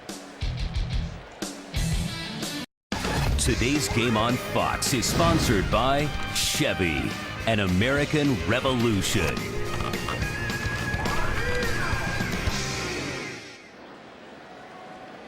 Let's keep an eye on the thumb of Marcus Colston. That last pass attempt his way when he took the hit from Rondé Barber. He immediately winced in pain, and they had to tape it up on a sideline. And this is Reggie Bush across midfield to the 45, and perhaps a face mask flag coming in on the tackle. A gain of 26 for Bush. You know, when you look at Reggie Bush's numbers last year, let's see what the penalty is. Should be a face mask. Personal foul, face mask, number 25 on the offense, 15-yard penalty. So obviously, as Reggie was sticking his hand up there, nice cutback by Reggie Bush. Stretch, overrun by the defense, cut back. Let's see, obviously near the end as he reached up, he must have gotten his hand into the grill of Philip Buchanan to bring about the penalty. You know, one of the things about Reggie Bush that I find interesting when you look at what he's done, this is an explosive guy. We've talked about the balance and the run and the pass, but his longest game from scrimmage last year was 22 yards. So a face mask goes against Reggie Bush. Kim Kardashian, I guess, smitten with Reggie Bush. Good one to be smitten with you. And that is Shockey to the 35. So they pick all that yardage right back up. That's 26 and then some. Looks like they just go vertical down to the slot with Shockey, pull up on the outside receiver to pull underneath coverage. Great execution by Drew Brees, and Jeremy Shockey so far seem to be on the target, even though they didn't have a lot of preseason time together. He is their leading receiver so far today. 5 catches, 44 yards. Right back at it for Bush. Great penetration made by the 14th-year lineman from Florida, Kevin Carter. Two-time Pro Bowler, brought in during the offseason, had help from Brooks. You know, Brooks is just, he amazes me. This guy has not missed a start since 1995. And the physical play that he brings to the table every game, he's a true warrior. One of those guys that has truly defined the position in the National Football League. Only one linebacker has played in more Pro Bowls than Derek Brooks, and that's Junior Seau. And just as we talk about him, he comes right up to meet Bush and makes yet another tackle. 10 times he's been to the Pro Bowl. Lawrence Taylor went to 10. Mike Singletary went to 10. Derek Brooks to 10. Well, as I said earlier, you know, there's a lot of great players. You can go to a lot of Pro Bowls. You can go to the Hall of Fame. But when you define a position, and particularly in this Tampa 2 defense and the style of play, he plays both strong and weak now. He was primarily weak side linebacker when he started. The admiration I have for this guy from a coach's perspective is unlimited. Breeze. Again, Shockey. Close to a first down, depending on a spot. It is a first down. They put they bring an extra guy down off this edge. Drew Brees, seeing that it's pressure, does a great job recognizing where the hole in the defense is going to be, coming backside.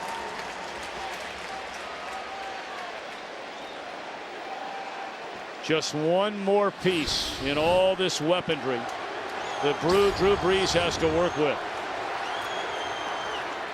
Colston is one of those weapons.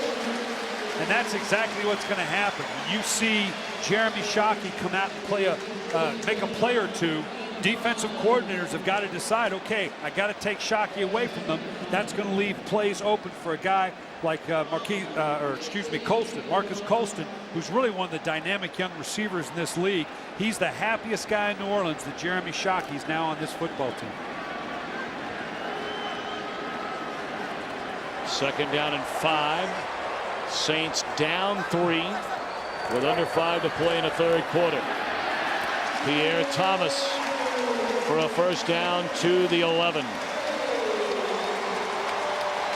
We're down in that territory now inside the 12-yard line where, again, the size of Marcus Colston is huge. When you add a Jeremy Shockey, this really stretches a defense. Tampa Bay is going to have to pick its poison here because they have two very big physical receivers that can go up for the ball. In the red zone last season, this team was unrivaled, first in the NFL in touchdown percentage. And you want numbers from a quarterback in the red zone, we'll give them to you on Breeze in a minute. Flushed out, looking around, and just throws it away. Drew Brees last year in the red zone. A passer rating, an NFL best passer rating of 116.8. Completed 71% of his passes in the red zone, but far more importantly than those numbers, 23 touchdowns, no interceptions, no sacks. And you just saw it. He bought some time, surveyed the field down, looked down the field to see what was there. Nothing there. Intelligently threw the ball away. Protected his team. That's an excellent non-play.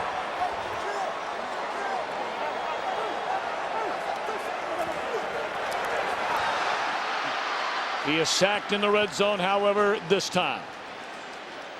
Greg White, who signed last year out of the Arena League and wound up leading Tampa Bay in sacks with 8 of them.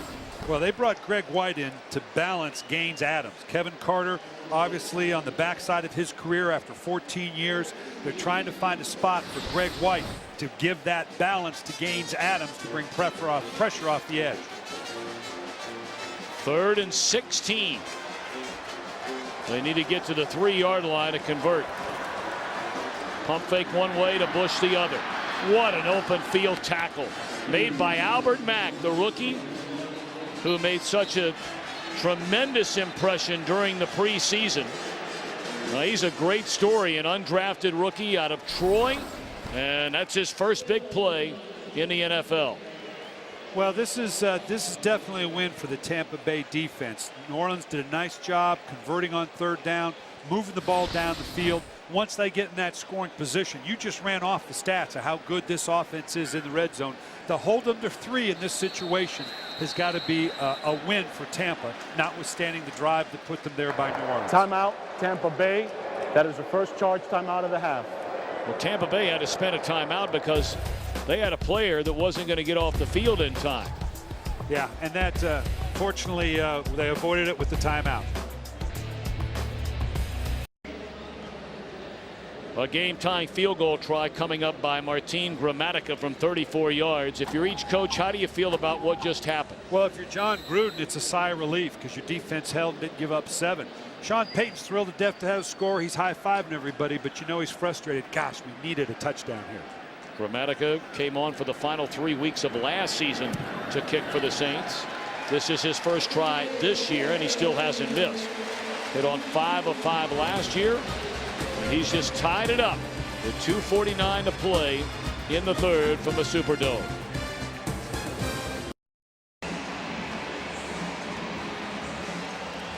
A sellout crowd at the Superdome in New Orleans. And I got to tell you, we were told some of the officials around here felt like if they could get 55 out of a potential 68,000, they'd be thrilled. I'm not sure there's 1,000 empty seats in this building. It's great to see. Great energy in the building. They're thrilled to be back. Thrilled to be back in their city and many in their homes. And Dexter Jackson, who of course donned the cover of Sports Illustrated last year after his big day in Appalachian State. Shocking win at Michigan. Coming up, Romo, T.O. and the Cowboys against Derek Anderson and the Browns at the Dog Pound in Cleveland. You know, if the Cleveland Browns want to lay claim to being a team to watch, they got a great opportunity to do it right here in front of the whole country. See if they can keep up with arguably the best personnel in all the NFC. That'll be Joe Buck, Troy Aikman, Pam Oliver from Cleveland, and this is Ernest Graham shoving away would-be tacklers all the way to the 20-yard line. A gain of 45 for the fifth-year back out of Florida. Graham just gets this thing to the outside. They've got a nice edge sealed by the tight end and the tackle, and then Ernest Graham just stiffs arm and runs his way, running people over down the field. Great explosive play. It's a real gift from above when you can get an explosive run like this and put you down in scoring position. Of course, Ernest Graham knows all about those. 2003, great career at the University of Florida. As Warwick Dunn cuts it back to the inside, was undrafted, had a big party, everybody sitting around waiting for his name on the draft board. It never happened. Tampa Bay brought him into training camp. He injured his shoulder. 2 games into the preseason, was cut. A year later, he and his wife and their daughter had $5,000 to their name, living in a rundown hotel room in Tampa. They had no car, no cell phone. He could afford a gym membership and daycare for his little girl. Hard work paid off. Signed a year later, and just signed a 3-year contract for almost $10 million. It's an amazing journey for Ernest Graham. God bless America. You know, the hard work, and they love this guy. You talk to the coaches, they recognize what he's overcome in his life, and he's seizing the moment. He's done a heck of a job of him here. He really bailed him out last year and earned that spot as the lead runner for him right now. They believe they're going to get Cadillac Williams back after the first 6 weeks when he can return. That'll be quite a tandem when they come back together, and that'll allow them to ease Cadillac Williams back into it rather than push him to duty early. See the Bucs trying to convert on 3rd down for the first time, and they want to talk it over. Spending their second time out of this first half.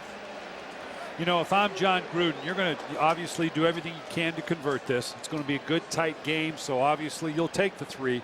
But if you can convert this 3rd down, I know John Gruden, he would love to run this ball in for a score. Beyond the obvious of getting the touchdown, this has been the kind of series that John Gruden wants. Good, physical, big run, set the tempo for the remaining part of the game with the Saints, maybe demoralize them a little bit with a good physical scoring series.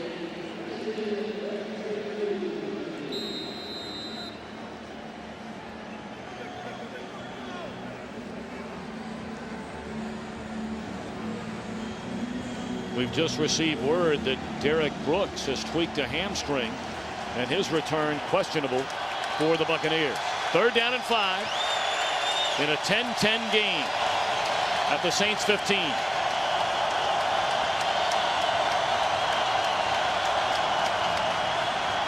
Excellent protection and excellent coverage. That's the rookie out of Indiana, Tracy Porter. Great job by Porter. Maintains position, forces him on his upfield shoulder, fights him off, knows he's got the back of the end zone as an extra defender, plays the ball beautifully and knocks the ball down. This is a great play by the rookie. Field goal try of 33 coming up for Bryant, who today has already hit from 37.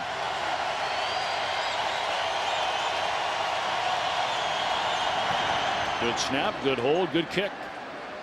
So Bryant, you were talking about they had the buses warmed up, the planes warmed up to get him out of town earlier in the week, and he's 2 for 2 today. I tell you, a kicker's life is a tough one, and these supposed chip shots that everybody has, until you have to stand back there and do that, it's not a chip shot. We used to do that in practice. It would end every Friday, and have a little money on the side, and would bring one of the regular players up to try to kick, and they could kick it from the 10 to 20.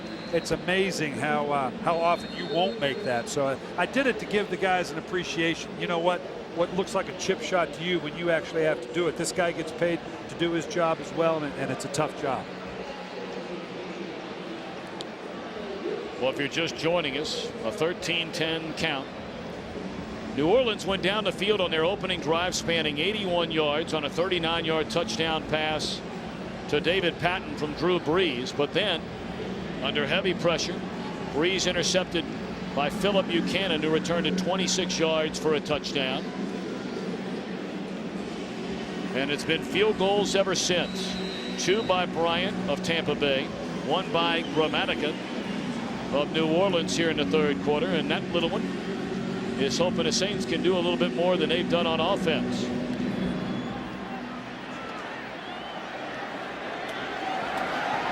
Pierre Thomas. Gang tackled at the 13-yard line. Man, have those special teams been impressive today for the Buccaneers. They have. New Orleans, one of Sean Payton's priorities was to get more out of the return game. You see that in the punt returns, and that he's willing to commit an asset like Reggie Bush to the return game, because he knows that's going to be a big difference for his team. So far, neither team has really done much damage with their special teams with regards to return. Both are playing very good coverage teams. You've been watching almost 3 full quarters now. If you're that man, Sean Payton, what has worked for you offensively that you can go back to now? Well, you got Jeremy Shockey cranked up. You got Marcus Colston going. You got a free shot here. And down the sideline. Caught by Henderson, and he is into the end zone.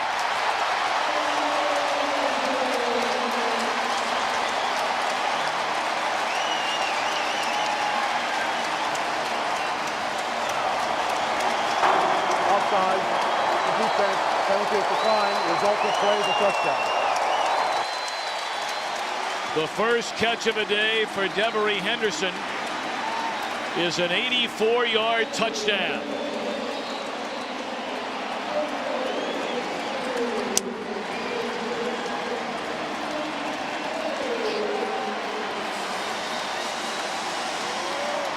We talked about the weapons that this offense has. You've seen it with Marcus Colston. You saw it with Jeremy Shockey. Now Devery Henderson stepping in just at the right time. This is what this offense is all about, taking control of a game. Henderson blazing speed. And he's a native of Louisiana, out of Opelousas. Played for the LSU Bengal Tigers collegiately. Nobody's going to catch him if he gets behind you. It looked like this was designed from the get-go to go vertical, but when Tampa Bay jumped off sides, you knew Brees knew he had a freebie. He could throw anything up he wanted, and he was going to get it back. So why not take the vertical shot? Devery Henderson did a great job of keeping the defender on his hip and then just pulling away at the last little bit to pull the ball in. Great execution on the throw. Great job on the route and the catch.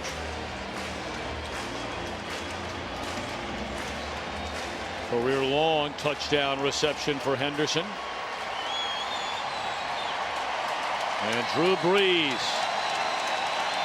celebrates the Saints taking the lead 17-13. Rondé Barber losing his footing, it looked like.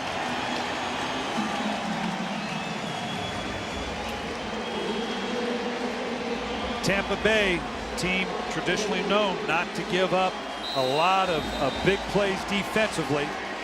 Last year in explosions, giving up explosions, they were second best in the National Football League, and it was an explosive play that has turned the game around. Almost an entire quarter to go. Dexter Jackson. Jackson looks like he's had a hard time staying on his feet in this game today. Don't know if it's playing on a different surface.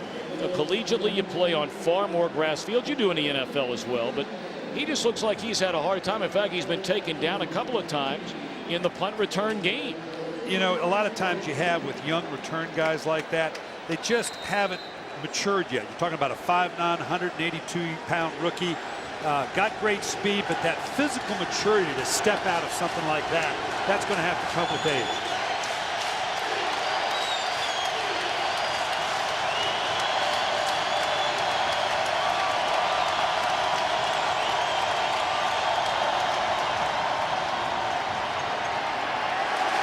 Graham can't escape the tackle made by Charles Grant. Grant's had an outstanding game. That is the end of the third quarter. We played 3. The Saints lead 17-13.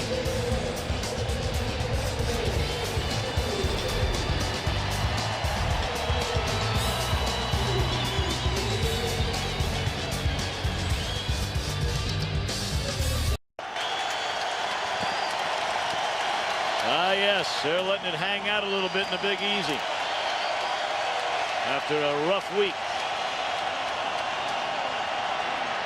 Garcia starts the fourth quarter, looking for Galloway, and again it's Randall Gay to break it up.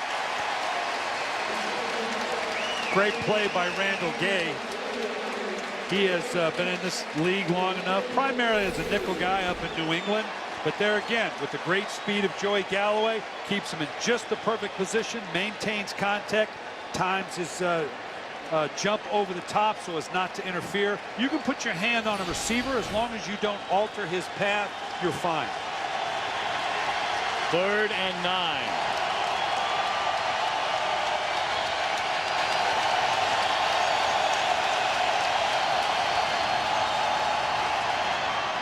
That's the first converted 3rd down of the game for Tampa Bay on offense. And it's Galloway to the 41. Well, and that's a little bit of a function of the last play. They go vertical with it. They jump over the top. Galloway stretches the ball down. Looks like he's trying to make a double move and then snaps it off at the first down depth. I don't know that Buchanan didn't give him just a little bit more room than he needed to. Joey Galloway in his 14th season out of The Ohio State University.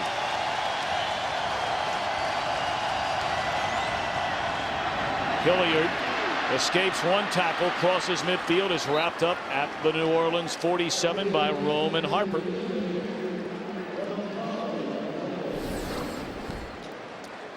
I misspoke. That was actually Aaron Glenn that got beat underneath by Joey Galloway. They're rotating the corners pretty good here for New Orleans. This is a big series for their defense. This is one, if they can slow them down here and keep them from scoring, this would be a big step for the New Orleans defense. All of a sudden, what was a stalemate on defense, getting more wide open. An eye down the sideline for Antonio Bryant. Great coverage back there. Antonio Bryant got caught making a move too late inside. Jeff Garcia had already thrown the ball. There again, kind of a function of the fact that, like Joey Galloway, Antonio Bryant missed a lot of time with Jeff Garcia during training camp, during the preseason. So I think we're seeing a little bit of the effects of the timing of the amount of time that these guys missed working with one another.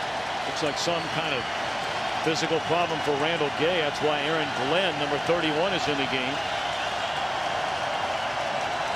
They're coming after Garcia. He turns it loose to Hilliard, who has a first down inside the 40 to the 38-yard line. So all of a sudden, Hilliard, who with a catch today has over 500 career receptions, has come back home and made a couple of big catches on this drive. Well, this is vintage Jeff Garcia. They're bringing pressure now, brought a few more people. Get the ball out of your hand quickly and give your playmakers a chance to make a play down the field. Hilliard giving it to Shockey and the Saints a little bit. Chris Hilliard played with the Giants. There's a run by Warwick Dunn inside the 25 down to the 24. They'll move the chains again. Coach, people at home might be saying, how in the world do these teams play defense and play offense for 3 quarters the way they played, and now all of a sudden in the last 10 minutes of this game they're moving the ball up and down the field? Well, they're finding the matchups they want. The thing I'm most impressed with, Tampa Bay has really responded emotionally to every adversity that they've had. The long drive, the big play for a touchdown. They now come back and put an offensive series together.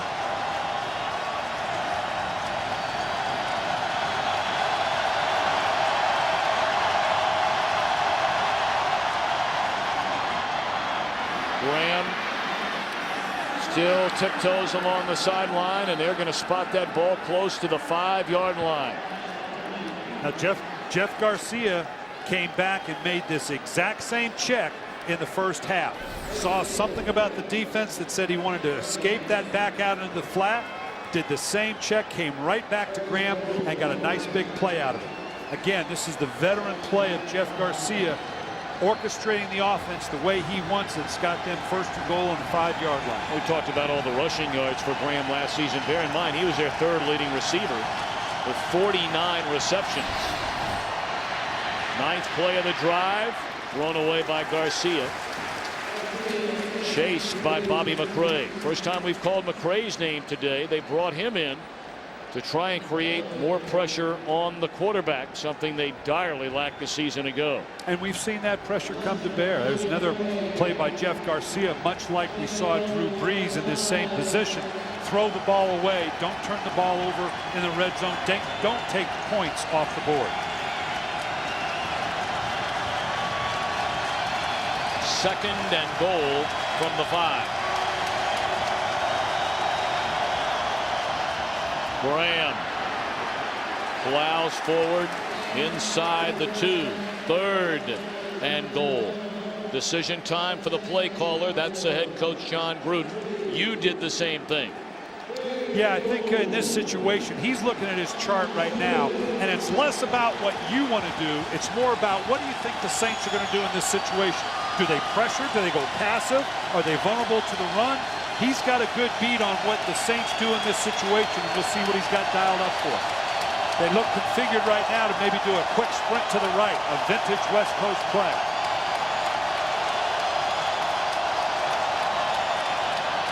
You called it, and that's a touchdown. Anytime you see that back in an offset position, down on the 2 or 3 yard line, that's vintage Bill Walsh West Coast offense. Quick sprint to the right, get a quick out by the slot man, and put the outside receiver to the back of the end zone. You have to offset the back weak to get the hands down of the end man on the line of scrimmage, so you have a clean alley to throw the ball.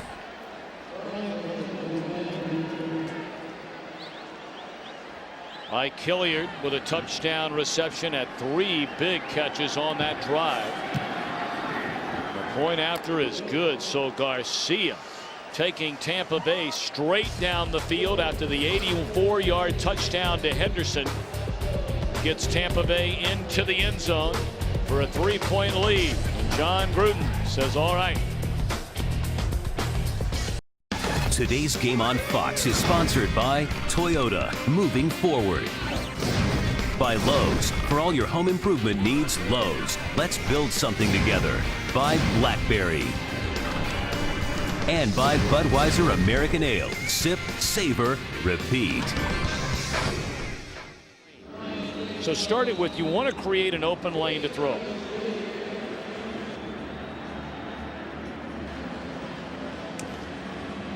(20-17) with 10:38 to play from the Superdome in New Orleans. Pierre Thomas from the goal line, and he's shy of the 20. What you can see from this angle, is the running back cutting down the defensive end. It gives a very clean, straight throw. What has to be a flat throw for Jeff Garcia to the outside.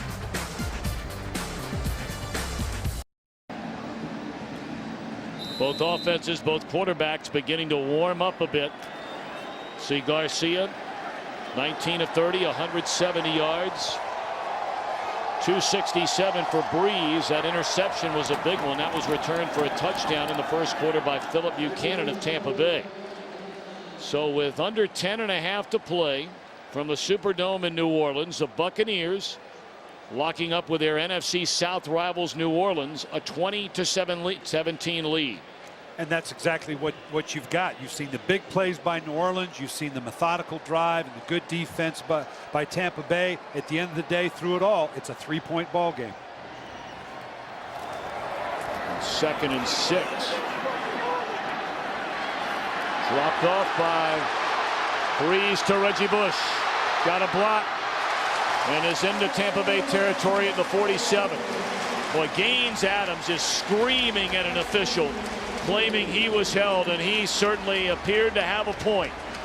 Well, we'll have to see if we can get a shot at it on the backside. He did all of a sudden go down over the top of the tackle. Here we see coming in from the left side, Gaines Adams, number 90, over here on the left side. Yeah, it did look a little like a pull down. Mike Pereira is probably going to get that one on a tape tomorrow. Great play by Reggie Bush. We talked about it earlier. His longest catch of the season last year was 25 yards. So when you think of Reggie Bush, you don't think of his longest gain as being 22 yards last year, his longest reception being 25 yards. You think of him being much more explosive. If he can expand on that, that's just one more of those weapons. They've got so many here in New Orleans for Drew Brees to go to. Saints spend a timeout. We will do the same.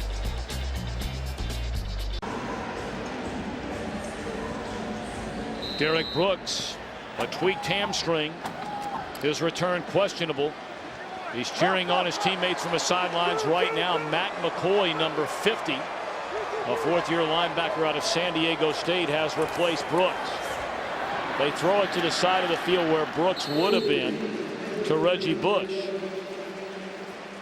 You know, this is the last thing Tampa wants to do, is have to face this New Orleans offense in the fourth quarter, up by 3 without Derek Brooks. Beyond the physical abilities, Derek kind of holds this thing together. They may be a little limited with some of the pressure packages, some of the coverage packages they may want to execute. You got to call your game, but by the same token, you have to recognize who's on the field.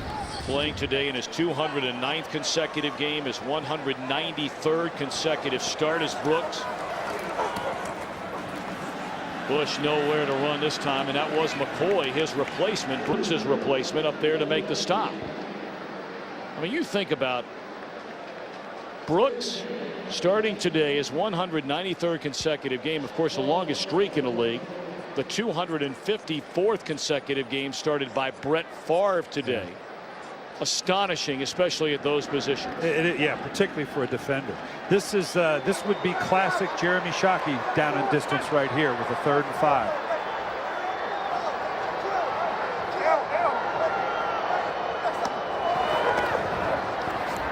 They swing it out.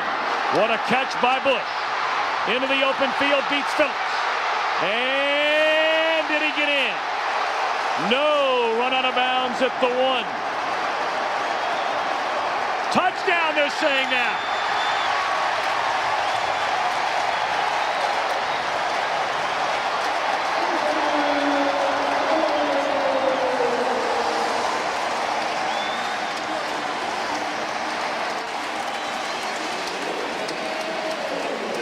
"42 yards.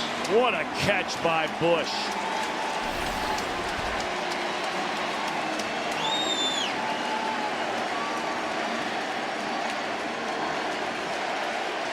That's Derek Brooks's position. You put the young man McCoy in there, didn't diagnose it quite quick enough, and that's a touchdown for New Orleans and Reggie Bush.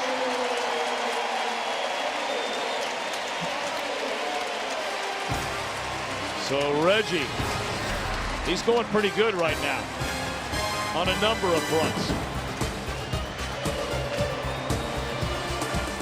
I left you hanging there, man. I'm sorry. Well, football's a game of inches. You can see right here just what we're talking about. Reggie Bush giving a nice stiff arm, holding off Buchanan, stretching it out, just barely getting that ball across the line of scrimmage. Don't know whether he stepped out of bounds or not. There is no challenge, so evidently he didn't. But classic example of just how tight a margin of error there is in this game. 24-20. That one through the end zone. And on the 20 is where Tampa Bay will send Jeff Garcia out to try and answer the big play to Reggie Bush.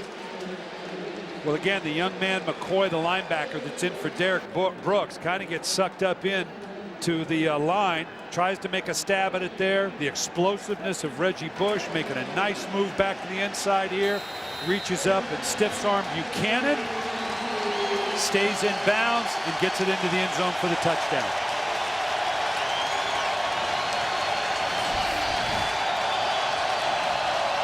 Tampa Bay has found a way to respond each and every time, and not a bad start on a first down carry for Warwick Dunn, a gain of close to 9.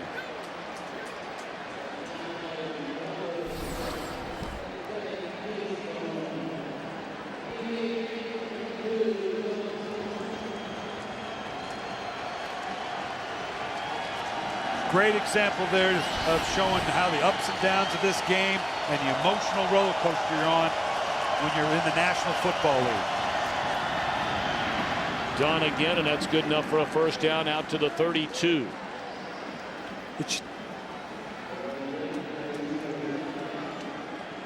We talked about how slow it was outside of that opening drive from an offensive standpoint for both teams. But look what each has done since. A lot of this is punch and counter punch. You get through 3/4 of the game, you see the way the game's going, you start to put plays in your back pocket, trying to call them just at the right time. Both coaches have done that. Garcia looking for Galloway, and he was blanketed out there by Aaron Glenn and Kevin Kaesvelharn.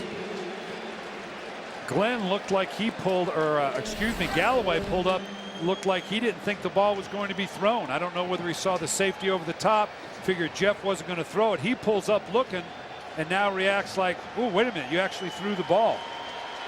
That could be again a function of the fact that these guys didn't have a lot of time together in preseason. To repeat, Galloway did not take a single snap in the preseason. Garcia did not play till the final game. Askew runs over one tackler and has enough for a first down all the way out to the 48. Even lost his helmet. But they'll move the chains, and we'll move things to Los Angeles and check in with Kurt Menefee. Well, keep in mind that when you are done there in New Orleans, it's game 2 of our Fox NFL Sunday doubleheader. The Cowboys at the Cleveland Browns. Big expectations for both teams. You can catch their debut live right here on Fox when you guys are finished. Tom and Brian?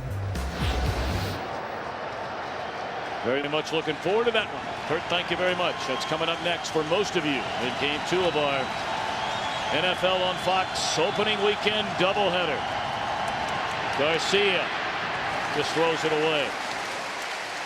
And a flag comes in. Yeah, they got a lineman downfield. They were trying to run a little shovel pass to the back where the lineman could get. Ineligible man downfield, number 78 on the offense. 5-yard penalty, first down.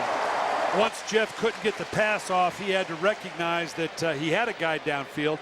You'd like to take off and run with it, but that's a lot to process. This was going to be a little shovel pass. You see the lineman now thinking it's going to come to the back. He's downfield running his assignment. He has no idea that Jeff Garcia keeps the ball, rolls out to the right, and tries to minimize the damage. So they back him up 5. It'll be 1st and 15. Graham split wide to the right.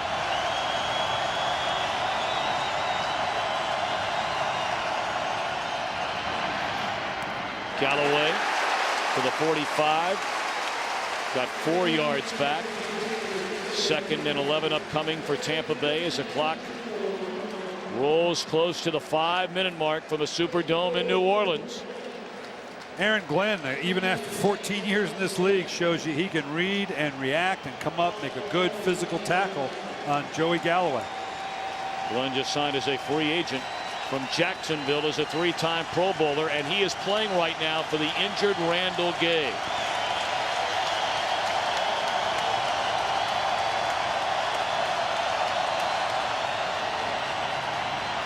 Looking at Bryant all the way, and in coverage all the way again, the rookie Tracy Porter to bat it away.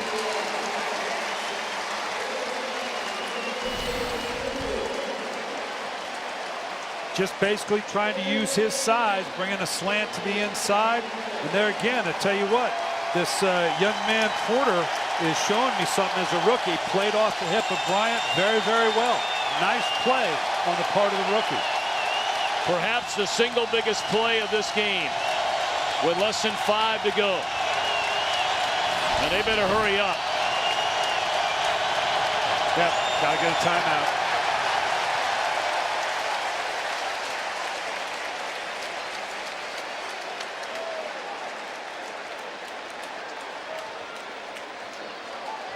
Jeff Garcia recognizing that he needed to call timeout there. You know, they've missed a lot of time in training camp. Jeff Garcia, that time that you have when you don't have training camp time with receivers, you could see in the pregame warm-up, these guys working together. Jeff Garcia coaching them up all the time. Look, you zig, you zag, I'll do this, you do that. Trying to squeeze every rep they can all the way up to game time, trying to get that little bit of familiarity that maybe was lost during training camp and preseason games. So here's Garcia. Last year came to the Tampa Bay Buccaneers, again cast off by Philadelphia. Became the first quarterback in history to make his NFL debut in the Super Bowl era, to start a playoff game for a division winner, 3 different franchises.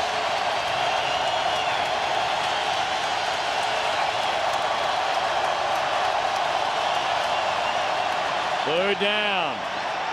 Incomplete, thrown behind Galloway. And the Buccaneers will punt it away. Yeah, that was a fade stop route. This takes an incredible amount of timing, an incredible amount of practice to get right. And given the amount of time Joey Galloway and Jeff Garcia missed this summer, that's an ambitious throw given the lack of playing time they've had together this summer. Now the question becomes, can this Tampa Bay defense come up with a stop? Lance Moore signals for a fair catch at the 17. 4:40 to go. Right here only on Fox. Drew Brees shooting holes in this Tampa Bay defense in the 4th quarter. Hitting Henderson in the final seconds of the 3rd on an 84-yard touchdown strike. And then a 42-yard touchdown pass to Reggie Bush to get the lead. They'll hand it to Thomas on 1st down. You're in that gray area right now. The priority is almost as much to run time off the clock as it is to score. Obviously, you'll take the score, but with a 4-point differential, meaning that Tampa Bay, in order to get the win, is going to have to get a touchdown. A field goal won't do it at this point. The play calling becomes very critical because you want to take time off the clock. You want to be very careful. You don't want to put them on a short field, but you'd certainly like to march the ball down the field. Monty Kiffin's defense facing a 2nd down and 7. Bear in mind the Buccaneers are out of timeouts in this game. That is of critical importance. They had to use 2 very early on in the half when they couldn't get to the line of scrimmage in time. Another time when a player was trying to run off the field before a punt, as Thomas is slow to get off.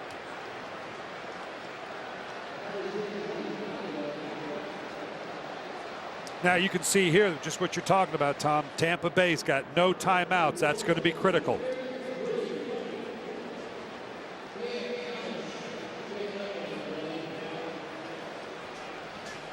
We welcome those of you watching Atlanta and Detroit, where the Falcons, a very impressive opening 1-week win, 34-21 over Detroit.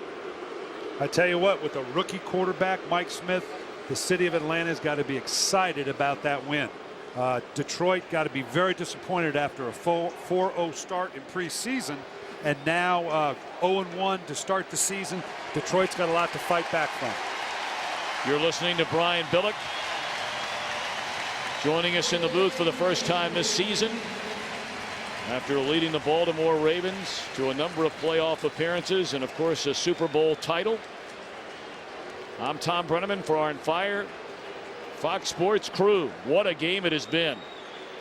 Well, it's as advertised. These guys have battled. You knew it was going to come down to this. New Orleans, the phenomenal offense. Tampa Bay's defense has given up a lot of yardage here. You got to be impressed with New Orleans has done defensively.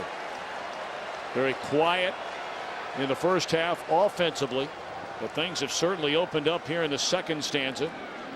Tampa Bay is out of timeouts and the clock winding towards 3 minutes. A big third down here. And Tampa Bay's defense appears to have stopped Reggie Bush shy of a first down. That's a big stop for the Tampa Bay defense. They've got plenty of clock left, even without the timeout, with just under 3 minutes. Jeff Garcia, this is where that veteran playoff experience has to kick into gear. And the New Orleans defense has a chance, like it has rarely done because they count so much on the offense, to step up and salvage a game. Well, it looks like they're letting this clock wind down as far as possible, and then they'll spend a timeout. The Saints have 2 left. That's a good timeout. That's a good use of the timeout. You don't get any points for leaving your timeouts on the board when you finish the half or you finish the game. And every second's going to be critical. We're going to get to the end of this game, and it may very well come down to not enough time left on the clock for Tampa Bay to get it done. It has been a huge day for Reggie Bush. For those that questioned Bush and the selection of Bush in the first round 2 years ago, he's carried the ball 14 times for 51 yards. He has 8 receptions for 112 yards, including the touchdown that gave the Saints a current lead. Their last drive, a floater from Breeze, a great catch by Bush, beat a couple of defenders to the end zone. And we'll say it again, 2 explosive plays that were longer than his longest plays in all of last year.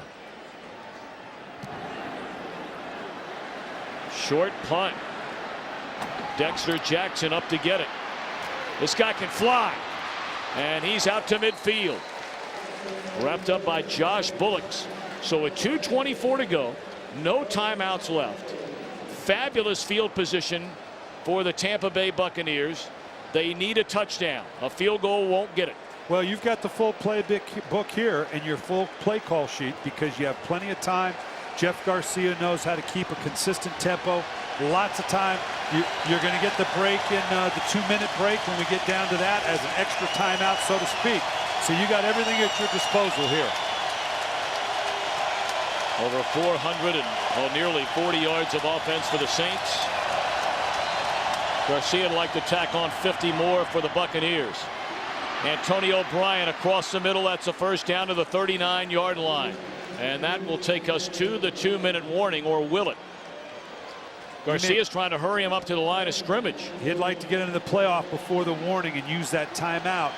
I don't know if he's going to get it in, but he would love to get this done. He got it off. And he wait a minute. He was outside the pocket. He's outside the pocket. And did it get to the line of scrimmage? The ball cleared the line of scrimmage. I don't see any eligible receiver, but here's the explanation. The quarterback is out of the pocket. Giving the offense a chance to kind of regroup as well, but you want to, at the very least, make sure you got the right people on the play in the game defensively, making the right call. As you can see here now, the way they've drive down the field, just the way they've each scored, the numbers that they have, these teams have done incredible offense combination. You're over 700 yards of total offense together between the two. This has been quite a game. I don't know that obviously against this Tampa Bay defense, as good as New Orleans is touted to be, I don't know that Monty Kiffin could envision giving up over 430 yards of offense against the Saints. Well, here we go. 4th down. They need to get inside the 19.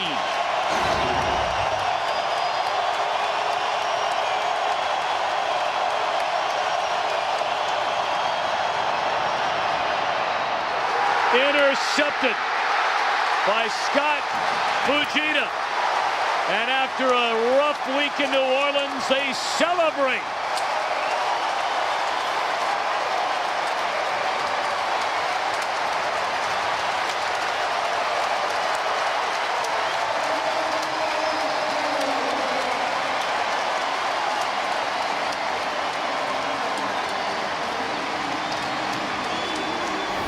Jeff Garcia obviously having to step up and make a play. Might have maybe pulled it down and gone, but he's now, it's all or nothing. Dive with your boots on. See if you can thread the needle in there. It's great for the New Orleans defense to be able to step up and make a stop like that. This is going to go a long way for this team going forward, for them to step up at a critical time and preserve a win. They started last season 0-4. Got back to 500, but then lost the final 2 games, failing to qualify for the playoffs. And so many people in this area, again, forced to evacuate their homes without power because of Hurricane Gustav, can certainly enjoy a Saints win in the opening weekend of this NFL season. Coach enjoyed it. It was great. I appreciate this being the first game. This is fantastic. What a great way to start the season for the NFL and for the New Orleans Saints. For more information on today's game, go to foxsports.com. It's time for the AT&T Game Break Show. Here's Kurt in LA.